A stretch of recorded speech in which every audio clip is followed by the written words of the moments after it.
জান, তোমার এই গোলাপি ঠোঁটগুলো দেখলে আমি নিজেকে আর ধরে রাখতে পারি না। তারপরে তুমি আবার লিপস্টিক দিলে তো আমি শেষ। উম্মুয়া। আসলেই তোমার এই ঠোঁটগুলো না অনেক মিষ্টি। এই নাও আর একটা।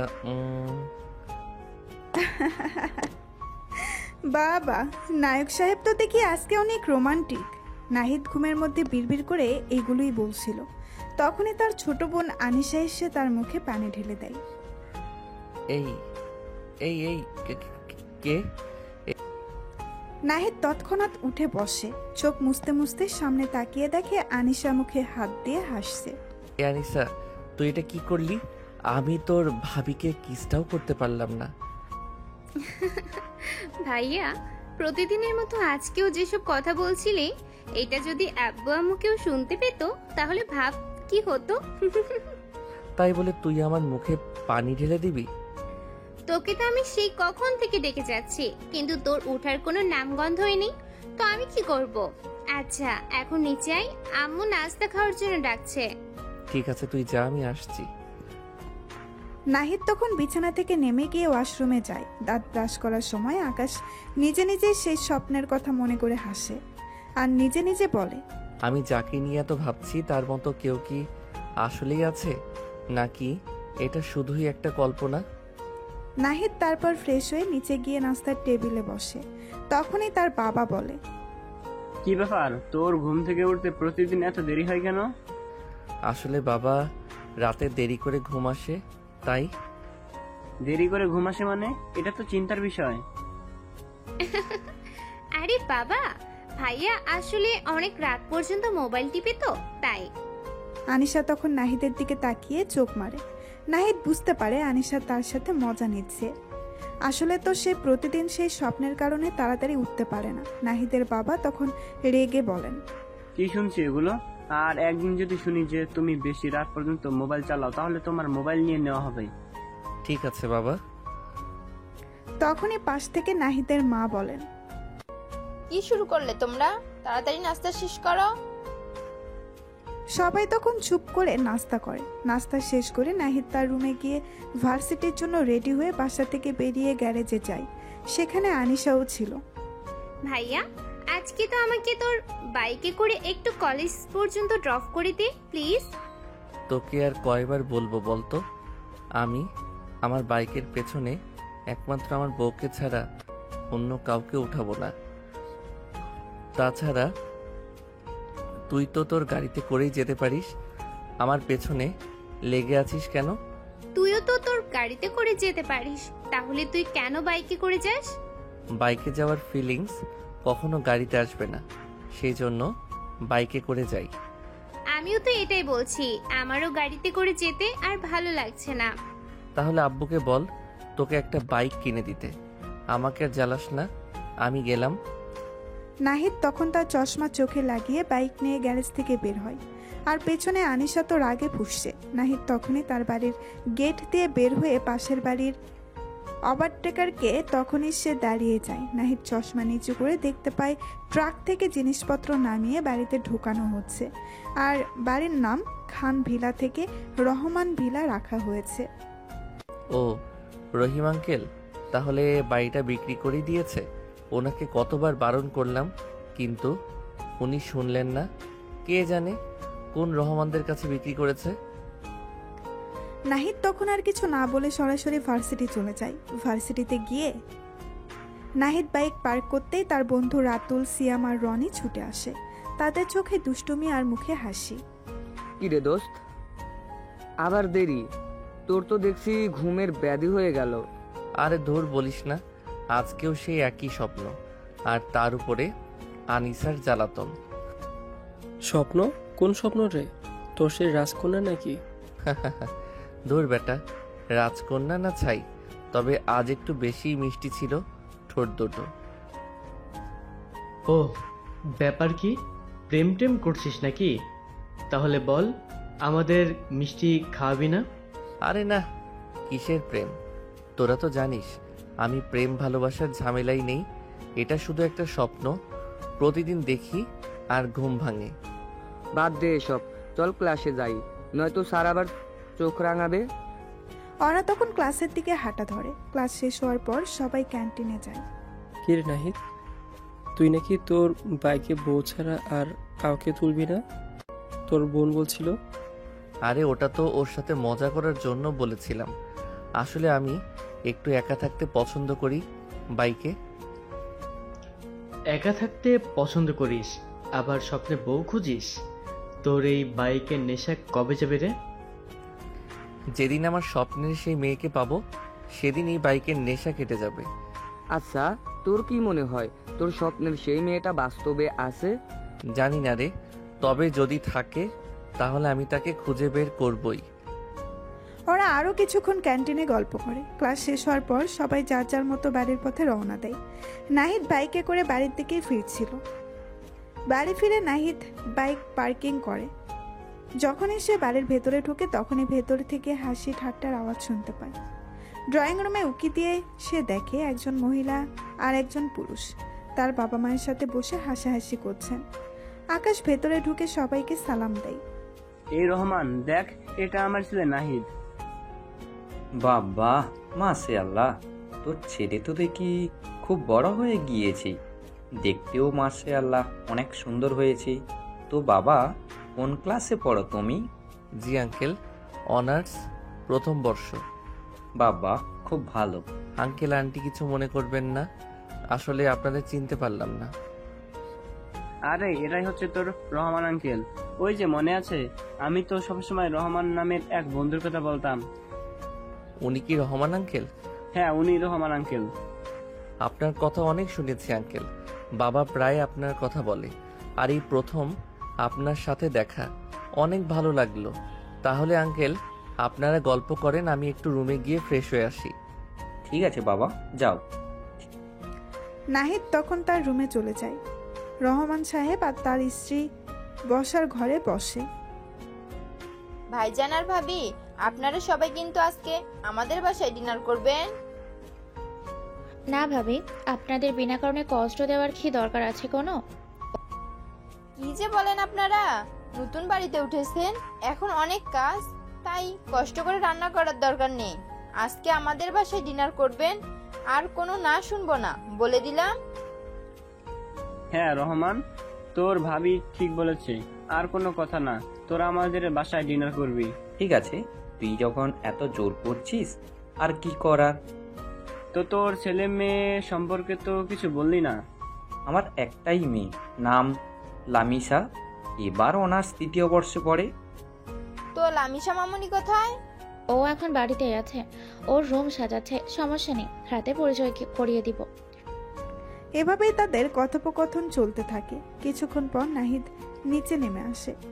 এরপর সবাই মিলে একসাথে আড্ডা দেওয়া শুরু করে। অল্প কিছু সময়ের মধ্যেই নাহিদের সাথে রহমান সাহেব এবং তার স্ত্রী খুব ভালো একটা সম্পর্ক হয়ে যায়।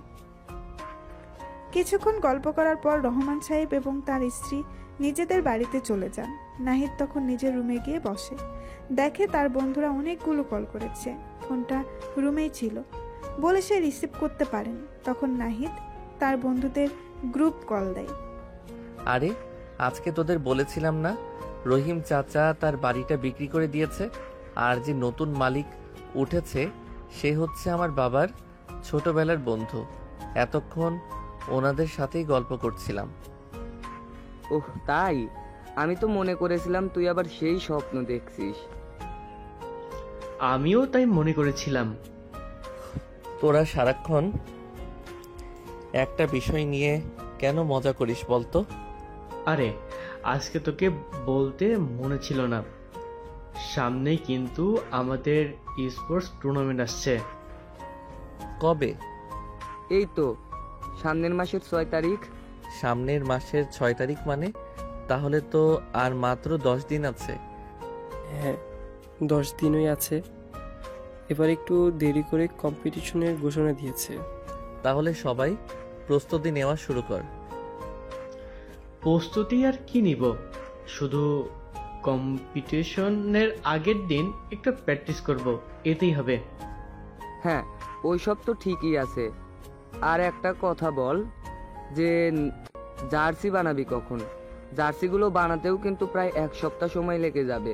হ্যাঁ ঠিক কথা মনে করিয়েছিস, আমি গ্রাফিক্স ডিজাইনারকে মেসেজ করে দিচ্ছি যেন এবার আরও ইউনিক এবং সুন্দর একটি জার্সি ডিজাইন করে। তারপরে না হয় আমরা সবাই মিলে খেলাঘরে গিয়ে অর্ডার দিয়ে আসবো। হ্যাঁ হ্যাঁ, ঠিক আছে। আর জার্সির যে ডিজাইনটা করবে সেটা আমাদেরকে দেখাস মনে করে। আচ্ছা ঠিক আছে, এখন তাহলে রাখি। তারপর কল কেটে নাহিদ নিচে যায়। তার আম্মু নাস্তা বানিয়েছেন। আকাশ সন্ধ্যার নাস্তা করে তার রুমে গিয়ে পড়তে বসে। 1.5 ঘন্টা পর নিচ থেকে কথা বলার আওয়াজ শোনা যায়। নাহিদ তখন তার রুম থেকে বেরিয়ে সিঁড়ি দিয়ে নিচে নামবে। তখনই তার চোখ আটকে যায় সোফার একপাশে বসে থাকে একটি মেয়ের উপর। নাহিদ মনে মনে বলে, আরে এটাই তো আমার স্বপ্নের রাজকন্যা, কিন্তু ও কি তাহলে রহমান আঙ্কেলের মেয়ে? বাহ বাহ নাহিদ, তোর রাস্তা ক্লিয়ার, তুই তোর স্বপ্নের রাজকন্যাকে পেয়ে গেছিস। নাহিদ তখন এক দৌড়ে তার রুমে এসে তার সকল বন্ধুকে গ্রুপ কল দেয়। নাহিদ খুশিতেই নাচতে নাচতে বলে, এই সবাই শোন, কালকে আমার তরফ থেকে সবাইকে ট্রিট, যে যা খেতে পারি সমস্যা নাই, আনলিমিটেড। আরে তোকে এমন খুশি লাগতেছে কেন? আর হঠাৎ তুই নিজের থেকে ট্রিট দিবি, আমার তো বিশ্বাসই হচ্ছে না।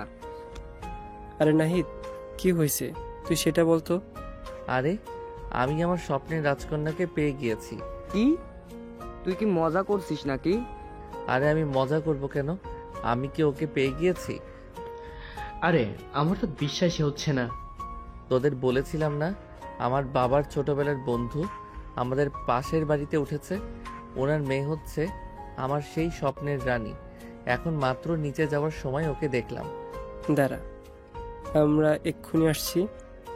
ভাবিকে তো দেখতে হবে। আরে না, এখন না, পরে, বাড়িতে গেস্ট আছে।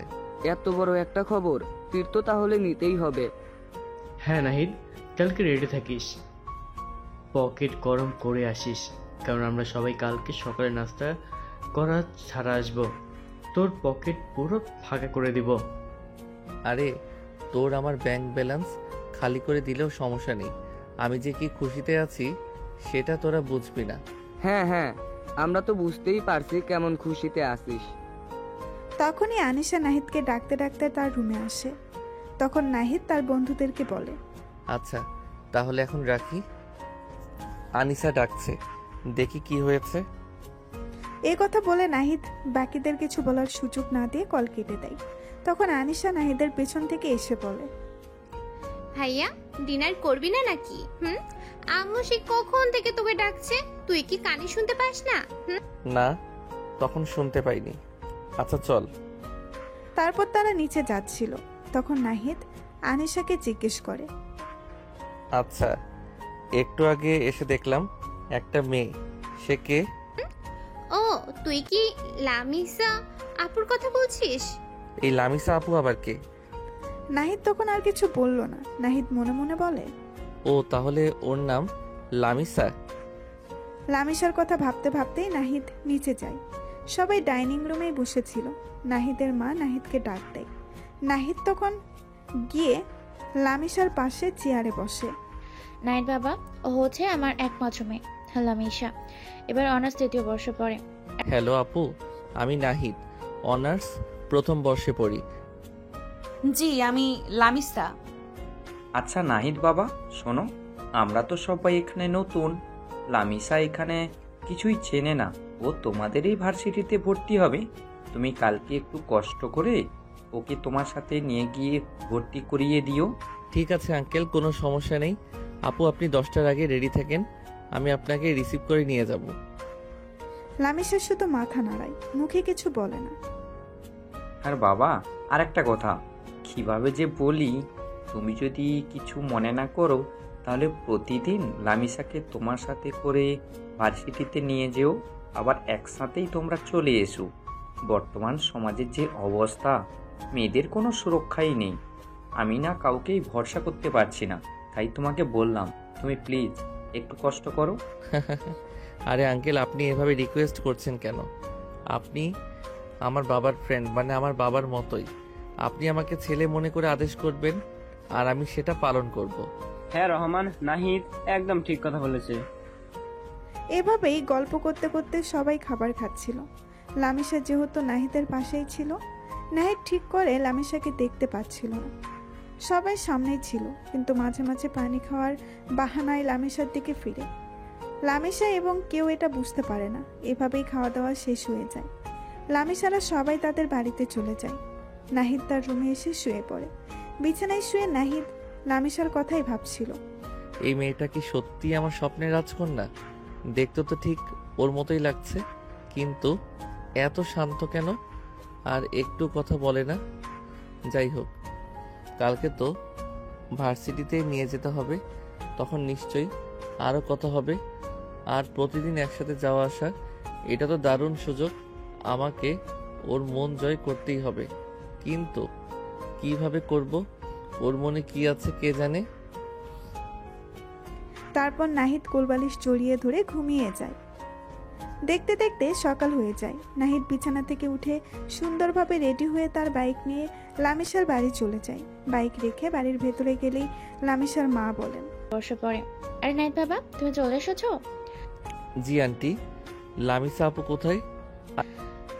লামিসা তো এখনো রেডি হয়নি, তুমি একটু বসো, কিছুক্ষণ অপেক্ষা করো, চলে আসবে। আমি তোমার জন্য নাস্তা নিয়ে আসছি। আরে না আন্টি, আমি এইমাত্র বাসা থেকে নাস্তা করে এসেছি। কিন্তু খালি মুখে কারো বাড়ি থেকে চলে যাওয়া উচিত নয়। ঠিক আছে আন্টি, অন্যদিন না হয় আপনাদের বাড়িতে এসে নাস্তা করব। তাদের কথার মাঝখানেই লামিসার সিঁড়ি দিয়ে নামছিল। নাহিদ তখন ক্ষণিকের জন্য হাঁ হয়ে যায়, কিন্তু পরক্ষণেই নিজেকে সামলে নেয়, কারণ এখানে আরও লোকজন আছে। লামিসা ভার্সিটির ইউনিফর্ম পরেছিল, কিন্তু ইউনিফর্মে তাকে এতটাই সুন্দর লাগছিল সেটা বলে বোঝানো যাবে না। তারপর লামিসা নেমে আসলেই নাহিদ বলে, আপু, আপনার সব কাগজপত্র নিয়েছেন? হ্যাঁ নিয়েছি। তাহলে চলুন। আচ্ছা আন্টি, আমরা গেলাম। তারপর তারা বাড়ি থেকে বের হয়। বাইকের কাছে এসে নাহিদ লামিসাকে বলে, বাইকে বসতে পারেন। আগে কখনো উঠিনি, কিন্তু উঠার অনেক ইচ্ছা আছে। তাহলে তো ভালোই। তাহলে চলুন, আজকে বাইকে করেই যাই। কিন্তু আমার ভয় করে যদি পড়ে যাই। আরে কিছু হবে না, আমি উঠছি, তারপর আপনি উঠুন। নাহিদ তখন বাইকে উঠে বাইক স্টার্ট দিয়ে লামিসাকে উঠতে বলে। তখন লামিসা বাইকে উঠে নাহিদকে পেছন থেকে জড়িয়ে ধরে। নাহিদ যেন কিছুক্ষণের জন্যই থমকে যায়। তখন নাহিদ একটা মুস্কি হাসি দিয়ে বাইক টান দেয়। তারা ভার্সিটির দিকেই যাচ্ছিল। তখন আনিশাও তার কলেজের দিকেই যাচ্ছিল। সে লামিসাকে নাহিদের বাইকের পেছনে বসে থাকতে দেখে অবাক হয়ে যায়। তখন আনিশা গাড়ি টান দিয়ে নাহিদের পাশে গিয়ে সন্দেহের স্বরে বলে, ভাইয়া, এই একদম 1 ইঞ্চি কথা বলবি না, সোজা তুই তোর রাস্তায় যা, আমাকে আমার রাস্তায় যেতে দে। কোনো কথা বললে তোর খবর আছে। আনিশা তখন একটা মুখ ভেঙচি দিয়ে গাড়ির গ্লাস বন্ধ করে দেয়। আনিশার সাথে এইভাবে কথা বললে কেন? আরে বাদ দিন। লামিসাও তখন আর কিছু বলে না। নাহিদ বাইকের স্পিড বাড়ায়। লামিসা তখন ভয় পেয়ে নাহিদকে আরো শক্ত করে জড়িয়ে ধরে। নাহিদ তার মনের মধ্যে খুশিতে লুঙ্গি ডান্স দিচ্ছে। তারপর তারা ভার্সিটিতে এসে পৌঁছায়। লামিসা বাইক থেকে নামতে পারছিল না, তাই নাহিদ লামিসার হাত ধরে তাকে বাইক থেকে নামায়। দূর থেকে নাহিদের বন্ধুরা এটা দেখতে পেয়ে তারা বসা থেকে দাঁড়ায়। যেই তারা নাহিদের দিকে আসতে যাবে, তখনই নাহিদ তাদেরকে ইশারা করে আসতে বারণ করে, তাই তারাও আর আসে না। নাহিদ তখন প্রিন্সিপাল স্যারের রুমের দিকে যায়। লামিসাও পিছে পিছে যায়। May I come in sir? আরে নাহিদ, আসো আসো। তারপর নাহিদ ভেতরে যায়। লামিসাও তার পিছে পিছে যায়। তো হঠাৎ কি মনে করে আমার সাথে দেখা করতে আসলে? আর ও মেয়েটা কে? স্যার, উনি হচ্ছে আমার বাবার বন্ধুর, অর্থাৎ আমার আঙ্কেলের মেয়ে। উনি অনার্স 3য় বর্ষে ভর্তি হবেন। আপনি যদি সকল কার্যক্রম শেষ করে দিতেন তাহলে ভালো হতো। আচ্ছা, তাহলে আমি ইনচার্জকে ডাকছি। ওই শফিক, অনার্স 3য় বর্ষের ভর্তি ফর্মটা নিয়ে আসো। তারপর ইনচার্জ ফর্ম নিয়ে আসলেই নাহিদ লামিসা বলে, ওনার কাছে আপনার কাগজপত্রগুলো দিয়ে দিন, উনি ফর্ম পূরণ করে দেবে।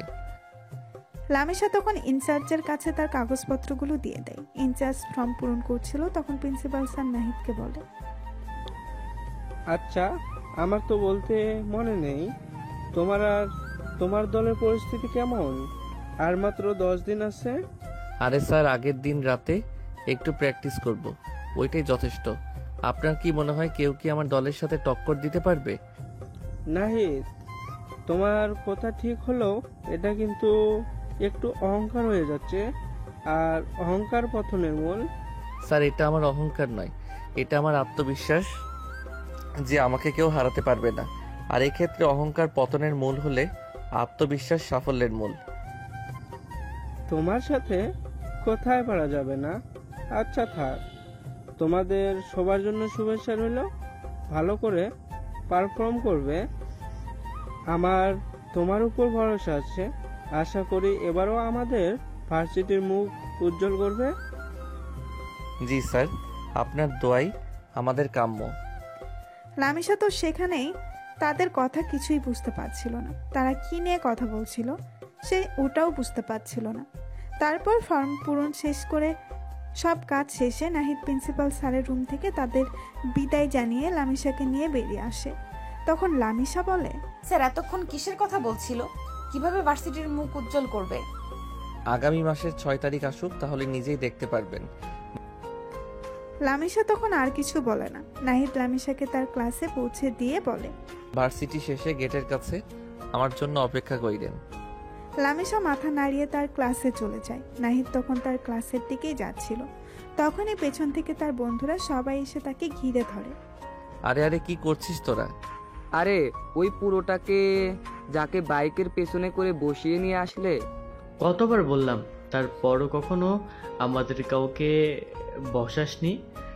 বলেছিস যে তোর বউকে বসাবে, তাহলে ওই আপুটা কে? আরে ওই তো আমার স্বপ্নের রাজকন্যা। উনি তাহলে ভাবি? কিন্তু ওনাকে তো এখন দেখলাম 3rd ইয়ারের ক্লাসে ঢুকলো। হ্যাঁ, উনি 3য় বর্ষে পড়ে। তাহলে তো উনি তোর থেকে প্রায় 3 বছরের বড়। সে যখন আমার স্বপ্নে আসতো তখন কি আমি তার বয়স জানতাম? আমি তাকে দেখে ভালোবেসেছি, তার বয়স দেখে নয়। বাহ বাহ, বন্ধু আমার লাভ শুরু করে দিয়েছে। আরে এগুলো বাদ দে, আজকে সকালে কিন্তু সত্যি নাস্তা করে আসিনি। এখন চল, ট্রিট দিবি। আচ্ছা চলো। তারপর তারা ভার্সিটি থেকে বেরিয়ে ভার্সিটির পাশেই একটা রেস্টুরেন্টে যায়। তারপর তারা খাবার অর্ডার দিয়ে বসেছিল। দোস্তরা, আমার তো মনে হচ্ছে এবার আমার সিঙ্গেল জীবনের ইতি হতে চলেছে। তোরা তো জানিস এই তিথি আমার সেই স্বপ্নের রাজকন্যা। এখন বল ওকে কিভাবে পটাতে পারি? তোরা তো আমার থেকে বেশি এক্সপার্ট। আরে এটা তো সহজ। মেয়েদের মন জয় করতে হলে আগে বন্ধুত্ব করতে হবে, তারপর প্রশংসা করতে হবে। হ্যাঁ, রাতুল ঠিকই বলেছে। আর একটু কেয়ারিং হতে হবে, ছোট ছোট বিষয় খেয়াল রাখবি। কিন্তু ভাবি তো মনে হয় খুব কম কথা বলে, ওনার সাথে কথা শুরু করবি কিভাবে? সেটাই তো ভাবছি, ওর মুখে তো হাসিও দেখিনি। দেখ, তুই ওনাকে প্রতিদিন বাইকে করে নিয়ে আনছিস, এটা একটা বড় প্লাস পয়েন্ট। তুই ওনাকে তোর ব্যাপারে বলবি, ওর পছন্দের কথা জানতে চাইবি, তারপর ধীরে ধীরে দেখবি ও নিজেই তোর সাথে মিশে যাবে। সবচেয়ে জরুরি হলো তুই তোর আসল রূপটা দেখাবি, কোনো বান করবি না। তোদের এসব টিপস কাজে লাগবে বলে মনে হয় না। তখনই ওয়েটার খাবার নিয়ে আসে। তখন কেউ আর কিছু না বলে সবাই খাওয়া শুরু করে। নাহিদ কি পারবে লামিসার নীরবতার দেওয়াল ভেঙে তার মনে জায়গা করে নিতে? লামিসা কি সত্যিই নাহিদের স্বপ্নের সেই রহস্যময়ী নারী? এবং তাদের এই নতুন সম্পর্ক স্পোর্টস টুর্নামেন্টসের প্রস্তুতিকে কিভাবে প্রভাবিত করবে? দেখা যাক সামনে কি হয়। চলুন তাড়াতাড়ি এগিয়ে যাই। খাবার শেষ হলে নাহিদ ঘড়ির দিকে তাকিয়ে দেখে ভার্সিটি শেষ হতে আরো 15 মিনিট আছে। নাহিদের বন্ধুরা বলে, তো নাহিদ চল, ভার্সিটি শেষ হতে আর মাত্র 15 মিনিট আছে। এখন আর ভার্সিটিতে গিয়ে লাভ নেই। না, আমাকে ওনার জন্য ওয়েট করতে হবে। আঙ্কেল বলেছেন যেন প্রতিদিন ওনাকে সাথে করে নিয়ে যাই। বাহ, এটা তো তোর জন্য আরো একটা প্লাস পয়েন্ট। এই সুযোগটা কাজে লাগা। দূর, তোরা যা তো। তখন নাহিদের বন্ধুরা আর কিছু না বলে চলে যায়। নাহিদ তখন গেটের পাশে দাঁড়িয়ে অপেক্ষা করছিল। কিছুক্ষণ পরে ভার্সিটি ছুটি হলেই লামিসা গেটের কাছে আসে। নাহিদ তখন তাকে নিয়ে বাইকের কাছে যায়। বাইক স্টার্ট দিলেই লামিসা উঠে বসে। তারপর তারা বাড়ির উদ্দেশ্যে রওনা হয়। রাস্তায় নাহিদ লামিসার সাথে অনেক কথা বলার চেষ্টা করেছে, কিন্তু লামিসা শুধু নাহিদের প্রশ্নের উত্তর দিয়ে আর কিছুই বলে না। তাই নাহিদের মন কিছুটা খারাপ হয়ে যায়। তারপর নাহিদ লামিসাকে তাদের বাড়ির সামনে নামিয়ে দিয়ে নিজের বাড়িতে চলে যায়। নাহিদ বাড়িতে গেলে তার মা বলে, তুই ফ্রেশ হয়ে আয়, আমি খাবার দিচ্ছি। না মা, বন্ধুদের সাথে খেয়ে নিয়েছি, আমি এখন আর খাবো না, আমি রুমে গেলাম। নাহিদের মা তখন আর কিছুই বলেন না। নাহিদ রুমে চলে যায়। তারপর সে ফ্রেশ হয়ে রুম থেকে বের হয়। নাহিদ নিচ দিকে আসবে, তখনই সে ড্রয়িং রুম দেখতে পায়। লামিসা ও তার মা গল্প করছেন। আকাশ তখন লামিসার হাসি দেখে মুগ্ধ হয়ে যায়। নাহিদ মনে মনে বলে, আহ কি সুন্দর হাসি, এই হাসিটা যদি আমার জন্য হতো। ওকে হাসলে এত মিষ্টি লাগে, কেন যে আমার সাথে কথা বলার সময় গম্ভীর থাকে। এখন কি সুন্দর হেসে কথা বলছে, আর আমার সাথে যেন কথাই বলতে চায় না। সমস্যাটা কি বুঝলাম না। নাহিদ তখন সেখানে দাঁড়িয়ে লামিসাকে দেখছিল। তখনই আনিশা এসে পেছন থেকে নাহিদের মাথায় থাপ্পড় দেয়।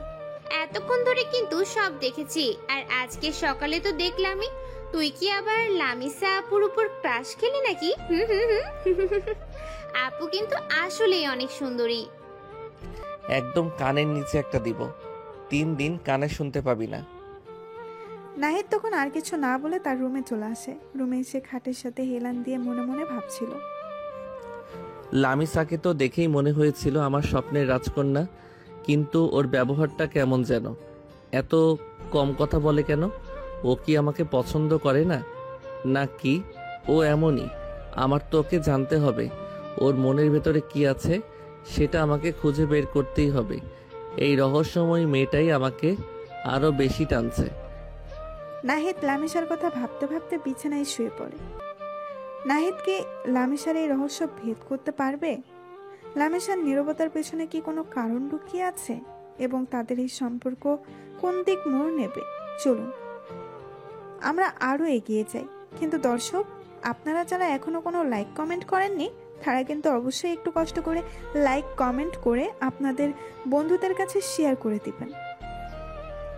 তো পরের দিন ভার্সিটিতে যাওয়ার সময় নাহিদ বাইকে লামিসাকে বসিয়ে রওনা দিয়েছে। রাস্তায় নীরবতা ভাঙতে নাহিদ সরাসরি লামিসাকে জিজ্ঞেস করে, আপু, কালকে তো দেখলাম আম্মুর সাথে কত সুন্দর কথা বলছেন, তাহলে আমার সাথে কথা বলতে কি সমস্যা? আসলে আমি ছেলেদের সাথে একটু কম কথা বলি, আমার ভালো লাগে না। আচ্ছা আপু, তাহলে আমরা কি ফ্রেন্ড হতে পারি? তো তোমার সিনিয়র জুনিয়র কি ফ্রেন্ড হয়? হ্যাঁ আপু, ফ্রেন্ড তো হতেই পারি, এখানে কোনো সমস্যা নেই। লামিসার মুখে হাসি দেখে নাহিদের মনটা ভরে যায়। তার মনে হয় এই সামান্য সম্মতিটুকু তার জন্য অনেক বড় কিছু। সে যেন তার স্বপ্নের আরো এক ধাপ কাছে চলে এসেছে। নাহিদ তখন মনে মনে বলে, যাক বাবা, ফাইনালি কিছু তো বললো। শুধু বন্ধু কেন, একদিন তুমি আমার রাজরানীও হবে। খুব ভালো হলো আপু, তাহলে এখন থেকে আমাদের আরো ভালোভাবে কথা হবে। আপনার কি কি পছন্দ অপছন্দ সব জানতে পারবো। লামিসা এবার সামান্য হাসে, তবে কিছু বলে না। নাহিদ বোঝে তার পথ এখনো অনেক বাকি, তবে এইটুকু অগ্রগতি তার জন্য যথেষ্ট। সে বাইকের স্পিড কিছুটা কমিয়ে দেয়, যেন লামিসার সাথে আরো কিছুক্ষণ কাটানো যায়। বাইকে বসে লামিসা যখন আবার একটু নড়ে চড়ে বসে, তখন তার চুল উঠতে উঠতে নাহিদের কাঁধে এসে পড়ে। সেই স্পর্শে নাহিদ যেন এক অন্যরকম অনুভূতি পায়। তার মনে হয় এই মুহূর্তটা যদি চিরস্থায়ী হয়ে যেত।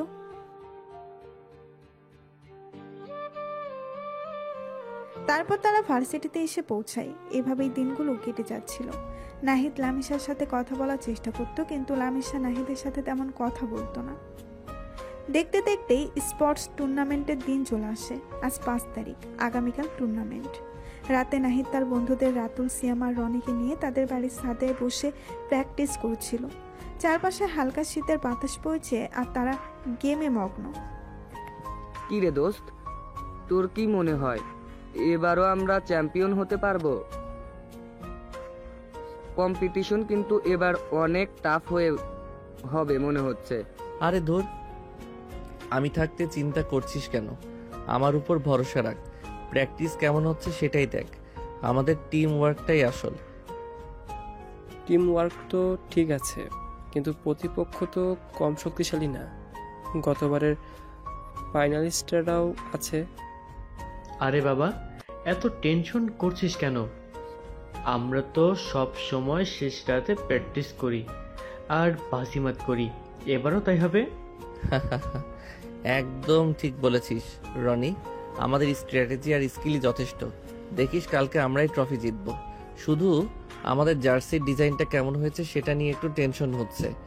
গ্রাফিক্স ডিজাইনারকে তো ভালো করে বুঝিয়েছি, আশা করি এবার একটা ফাটাফাটি ডিজাইন দেবে। জার্সি হোক, পারফরমেন্স ভালো করতেই হবে। আর আমাদের নাম তো ভার্সিটিতে এমনিতেই আছে, যেটা ধরে রাখতে হবে। আচ্ছা, প্র্যাকটিস তো অনেক হলো, চল একটু ব্রেক নেই, গলা শুকিয়ে কাঠ হয়ে গেল। তারা তখন কিছুক্ষণ বিশ্রাম নেয়, হালকা হাসি ঠাট্টা করে। প্র্যাকটিস শেষে ডিনার করে সবাই আকাশের বাড়িতে থেকে যায়, কারণ এটি তাদের প্ল্যান ছিল। কালকে সবাই একসাথে ভার্সিটিতে যাবে। রাতে সবাই একই রুমে ঘুমায়। ঘুমানোর সময় নাহিদ হঠাৎ তার বন্ধুদেরকে বলে ওঠে, দোস্তরা একটা কথা বল, লামিসা আপুকে তো আমি প্রতিদিনই ভার্সিটিতে নিয়ে যাই, আবার নিয়ে আসি, কথা বলার চেষ্টা করি, কিন্তু উনি কেমন যেন চুপচাপ থাকে, খুব বেশি কথা বলে না, আমাকে এড়িয়ে চলে মনে হয়। আমি কি কিছু ভুল করছি? আরে দোস্ত, মেয়েদের মন বোঝা অত সোজা নয়। ও হয়তো একটু লাজুক টাইপের, হঠাৎ করে বেশি কথা বলতে শুরু করলে হয়তো অস্তিত্ব বোধ করে। হ্যাঁ রাতুল ঠিকই বলেছে, তুই বরং ধীরে ধীরে এগো, ওকে সময় দে, দেখবি ও এক সময় ও নিজেই তোর সাথে মিশে যাবে, জোর করিস না। আর তুই তো বলছিস যে ও একা থাকতে পছন্দ করে, হয়তো ছেলেদের সাথে মিশতে ওর সময় লাগে। তুই জাস্ট ওর পাশে থাক, সাপোর্ট দে, দেখবি সব ঠিক হয়ে যাবে। হ্যাঁ, জানি না রে, আমার তো মনে হয় আমি ওকে ইমপ্রেস করতে পারছি না। আমার স্বপ্নের রাজকন্যাকে এত কাছে পেয়েও যদি কিছু করতে না পারি তাহলে তো খুব খারাপ লাগবে। ওর মুখে তো হাসিও তেমন দেখি না, শুধু যখন ওর মায়ের সাথে কথা বলছিল তখন দেখেছিলাম। এজন্যই তো বললাম ধৈর্য ধর, আর তোর আসল রূপটা দেখা। তুই যেমন তেমনই থাক। ওর নিশ্চয়ই কোনো কারণ আছে এমন চুপচাপ থাকার। হয়তো ও কোনো সমস্যার মধ্যে আছে, বা ওর জীবনে কোনো অতীত আছে। আস্তে আস্তে সব জানতে পারবি। হ্যাঁ, আর তুই তোর খেলার দিকেও মনোযোগ দে, কালকে তো টুর্নামেন্ট, মন খারাপ করে থাকলে পারফরমেন্স করতে পারবি না।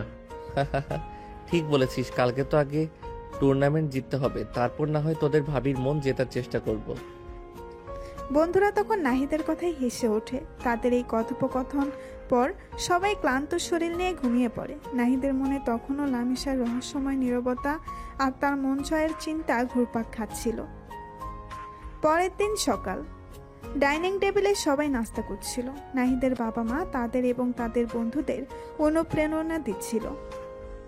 দেখ বাবা নাহিদ, আর তোমরা সবাই দেখো বাবা নাহিদ, আর তোমরা সবাই ভালো করে খেলবে, ভার্সিটির নাম রাখবে। জয় পরাজয় বড় কথা নয়, নিজেদের সেরাটা দেওয়াই আসল। হ্যাঁ বাবা, মন দিয়ে খেলবে, দেখবে জয় তোমাদের হবেই। আমাদের সবার দোয়া তোমাদের সাথে আছে, টেনশন করো না। এই আনিশা শোন, তুই তো আম্মুকে নিয়ে ভার্সিটিতে আজকে যাবি, তুই তো আর আজকে কলেজে যাবি না, তাই যাওয়ার সময় লামিসা আপুকেও নিয়ে যাস। আজকে আমরা সবাই একসাথে যাব তো, তাই ওনাকে নিয়ে যেতে পারবো না।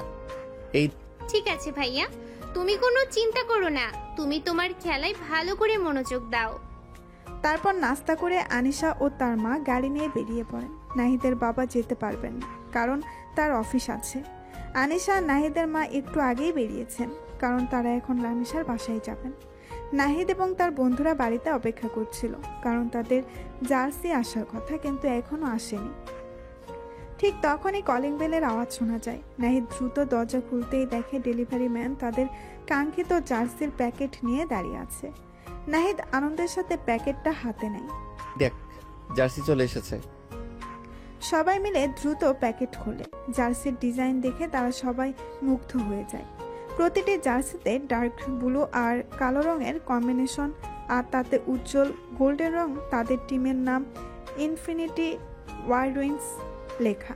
জার্সির পেছনে টিমের লোগো, একটি ড্রাগনের ছবি যা ডিজিটাল ফায়ার ইফেক্টে তৈরি। প্রতিটি জার্সির নম্বরও আলাদা, যা প্রতিটি সদস্যের ব্যক্তিত্বের সাথে মানানসই।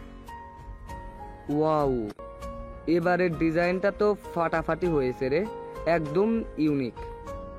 সত্যি ভাবিনি এতটা সুন্দর হবে। গোল্ডেন কালারটা পুরো জার্সিকে একটা রয়্যাল লুক দিয়েছে। এই জার্সি পরে খেলতে নামলে এমনিতেই প্রতিপক্ষের হাফ পাওয়ার শেষ হয়ে যাবে। দেখেছিস নাহিদ, তোর পছন্দটা সবসময় সেরা হয়। জানতাম এবার দারুণ কিছু হবে। চল আর দেরি না করে ভার্সিটির দিকে রওনা দিই। জার্সি পরে যখন মাঠে নামবো তখন দেখবি সবার চোখ আমাদের দিকেই থাকবে। জার্সি হাতে পেয়ে তাদের সবার মধ্যে এক অন্যরকম উত্তেজনা আর আত্মবিশ্বাস কাজ করছিল। তারা দ্রুত জার্সিগুলো পরে নেয় এবং ভার্সিটির উদ্দেশ্যে রওনা দেয়। তাদের মনে এখন শুধু একটাই লক্ষ্য, টুর্নামেন্ট জেতা। এদিকে নাহিদরা সবাই রেডি হচ্ছে, অন্যদিকে আনিশা ও তার মা লামিশার বাসায় চলে গিয়েছে। লামিশা ও লামিশার মা ড্রয়িং রুমে বসেছিলেন। লামিশা ভার্সিটির জন্য তৈরি হয়েই বসেছিল। তখনই আনিশা ও তার মা বাড়িতে গেলেই লামিশার মা বলেন, আরে ভাবি, আনিশা, হঠাৎ আপনারা?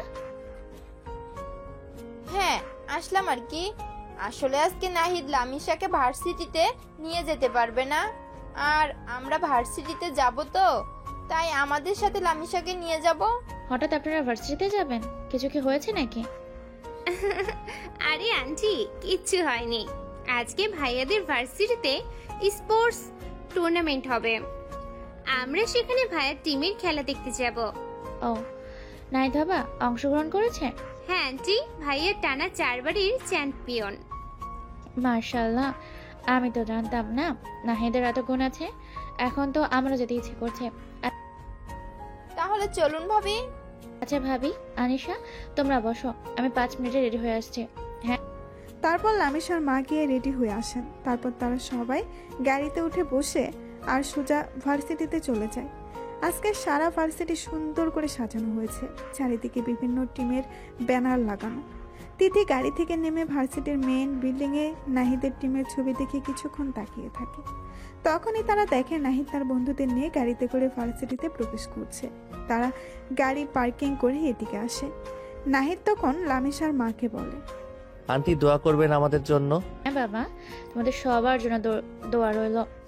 তাহলে আপনারা গিয়ে হল রুমে বসেন, কিছুক্ষণ পরে টুর্নামেন্ট শুরু হবে। তারপর তারা গিয়ে হল রুমে বসে। তারপর উপস্থাপক এসে বলা শুরু করে, একে একে সব টিম প্রবেশ করে। আজকে এখানে পুরো শহরের বিভিন্ন জায়গা থেকে বড় বড় ভার্সিটির সকল টিম অংশগ্রহণ করতে এসেছে। সবশেষে উপস্থাপক নাহিদের টিমের নাম নেয়। তখন নাহিদের টিম এন্ট্রি নেওয়ার সময় পুরো হল রুম তালির আওয়াজ শুরু হয়ে যায়। টুর্নামেন্ট শুরু হয়। হল ভর্তি দর্শক, সবার চোখে উত্তেজনা। প্রতিটি টিমের মধ্যে হাড্ডাহাড্ডি লড়াই চলছিল। এক এক করে বিভিন্ন রাউন্ড শেষ হচ্ছিল, আর নাহিদের দল তাদের অসাধারণ পারফরমেন্স দিয়ে সবাইকে মুগ্ধ করে দিচ্ছিল। তাদের টিম ওয়ার্ক, স্ট্র্যাটেজি আর ব্যক্তিগত স্কিলের কাছে যেন অন্য কোনো টিমই দাঁড়াতে পারছিল না। প্রতিটি ম্যাচে নাহিদ তার দলের নেতৃত্ব দিচ্ছিল দারুণভাবে। তার অসাধারণ গেম প্লে দেখে দর্শকরা চিৎকার করে উঠছিল। ফাইনাল ম্যাচে প্রতিপক্ষ ছিল গতবারের রানার্স আপ টিম। ম্যাচটি এতটাই টানটান ছিল যে দর্শক আসনে বসে থাকা লামিশাও যেন এক মুহূর্তের জন্য চোখ ফেরাতে পারছিল না। এক সময় মনে হচ্ছিল ম্যাচটি হাতছাড়াও হয়ে যাবে, কিন্তু শেষ মুহূর্তে নাহিদের এক অসাধারণ চাল আর দলের বাকি সদস্যদের নিখুঁত সহযোগিতায় তারা ম্যাচটি জিতে যায়। পুরো হল ঘর যেন ফেটে পড়ে চিৎকারে আর করতালির ধ্বনিতে। ইনফিনিটি ওয়ারিয়র্স, ইনফিনিটি ওয়ারিয়র্স ধ্বনিতেই ভরে ওঠে ভার্সিটির হলরুম। নাহিদ ও তার বন্ধুরা খুশিতেই একে অপরকে জড়িয়ে ধরে। সেলিব্রেশন ও অনুভূতি। তারপর শুরু হয় বিজয়ী দলের সেলিব্রেশন। তারা মঞ্চে উঠে আসে, তাদের হাতে তুলে দেওয়া হয় চ্যাম্পিয়ন্স ট্রফি। প্রিন্সিপাল স্যার এসে বক্তব্য শুরু করেন। আজকের এই ঐতিহাসিক বিজয়ের জন্য আমি ইনফিনিটি ওয়ারিয়র্স টিমকে আন্তরিক অভিনন্দন জানাই। তোমরা প্রমাণ করে দিয়েছো কঠোর পরিশ্রম, বিশ্বাস আর টিমওয়ার্ক দিয়ে সব কিছু জয় করা সম্ভব। তোমরা আমাদের ভার্সিটির মুখ উজ্জ্বল করেছো। প্রিন্সিপাল স্যারের বক্তব্য শেষে নাহিদ যখন ট্রফি হাতে দাঁড়িয়ে, তখন লামি শর্মা নাহিদের কাছে আসেন। মার্শাল্লাহ বাবা নাহিদ, আমি জানতাম তুমি পারবে। তোমার খেলার কোনো তুলনা হয় না। কি দারুণ খেলেছ। আন্টি, আপনাদের সবার দোয়া ছিল বলেই সম্ভব হয়েছে। লামিশা দূর থেকে নাহিদকে দেখছিল। তার মুখে এতদিন ধরে যে নীরবতা আর কাঠিন্য ছিল তা যেন এক নিমিষেই উধাও হয়ে যায়। তার চোখে মুখে এক মুগ্ধতা আর হালকা হাসি ফুটে ওঠে। নাহিদের এমন পারফরমেন্স দেখে লামিশা যেন নতুন করে তাকে চিনতে পারে। সে মনে মনে ভাবে, আচ্ছা ঠিক আছে, তাহলে আমরা বন্ধু। নাহিদ শুধু একজন জেদি ছেলেই নয়, সে একজন অসাধারণ খেলোয়াড়ও। এত আত্মবিশ্বাস আর মেধা আমি ভাবতেও পারিনি।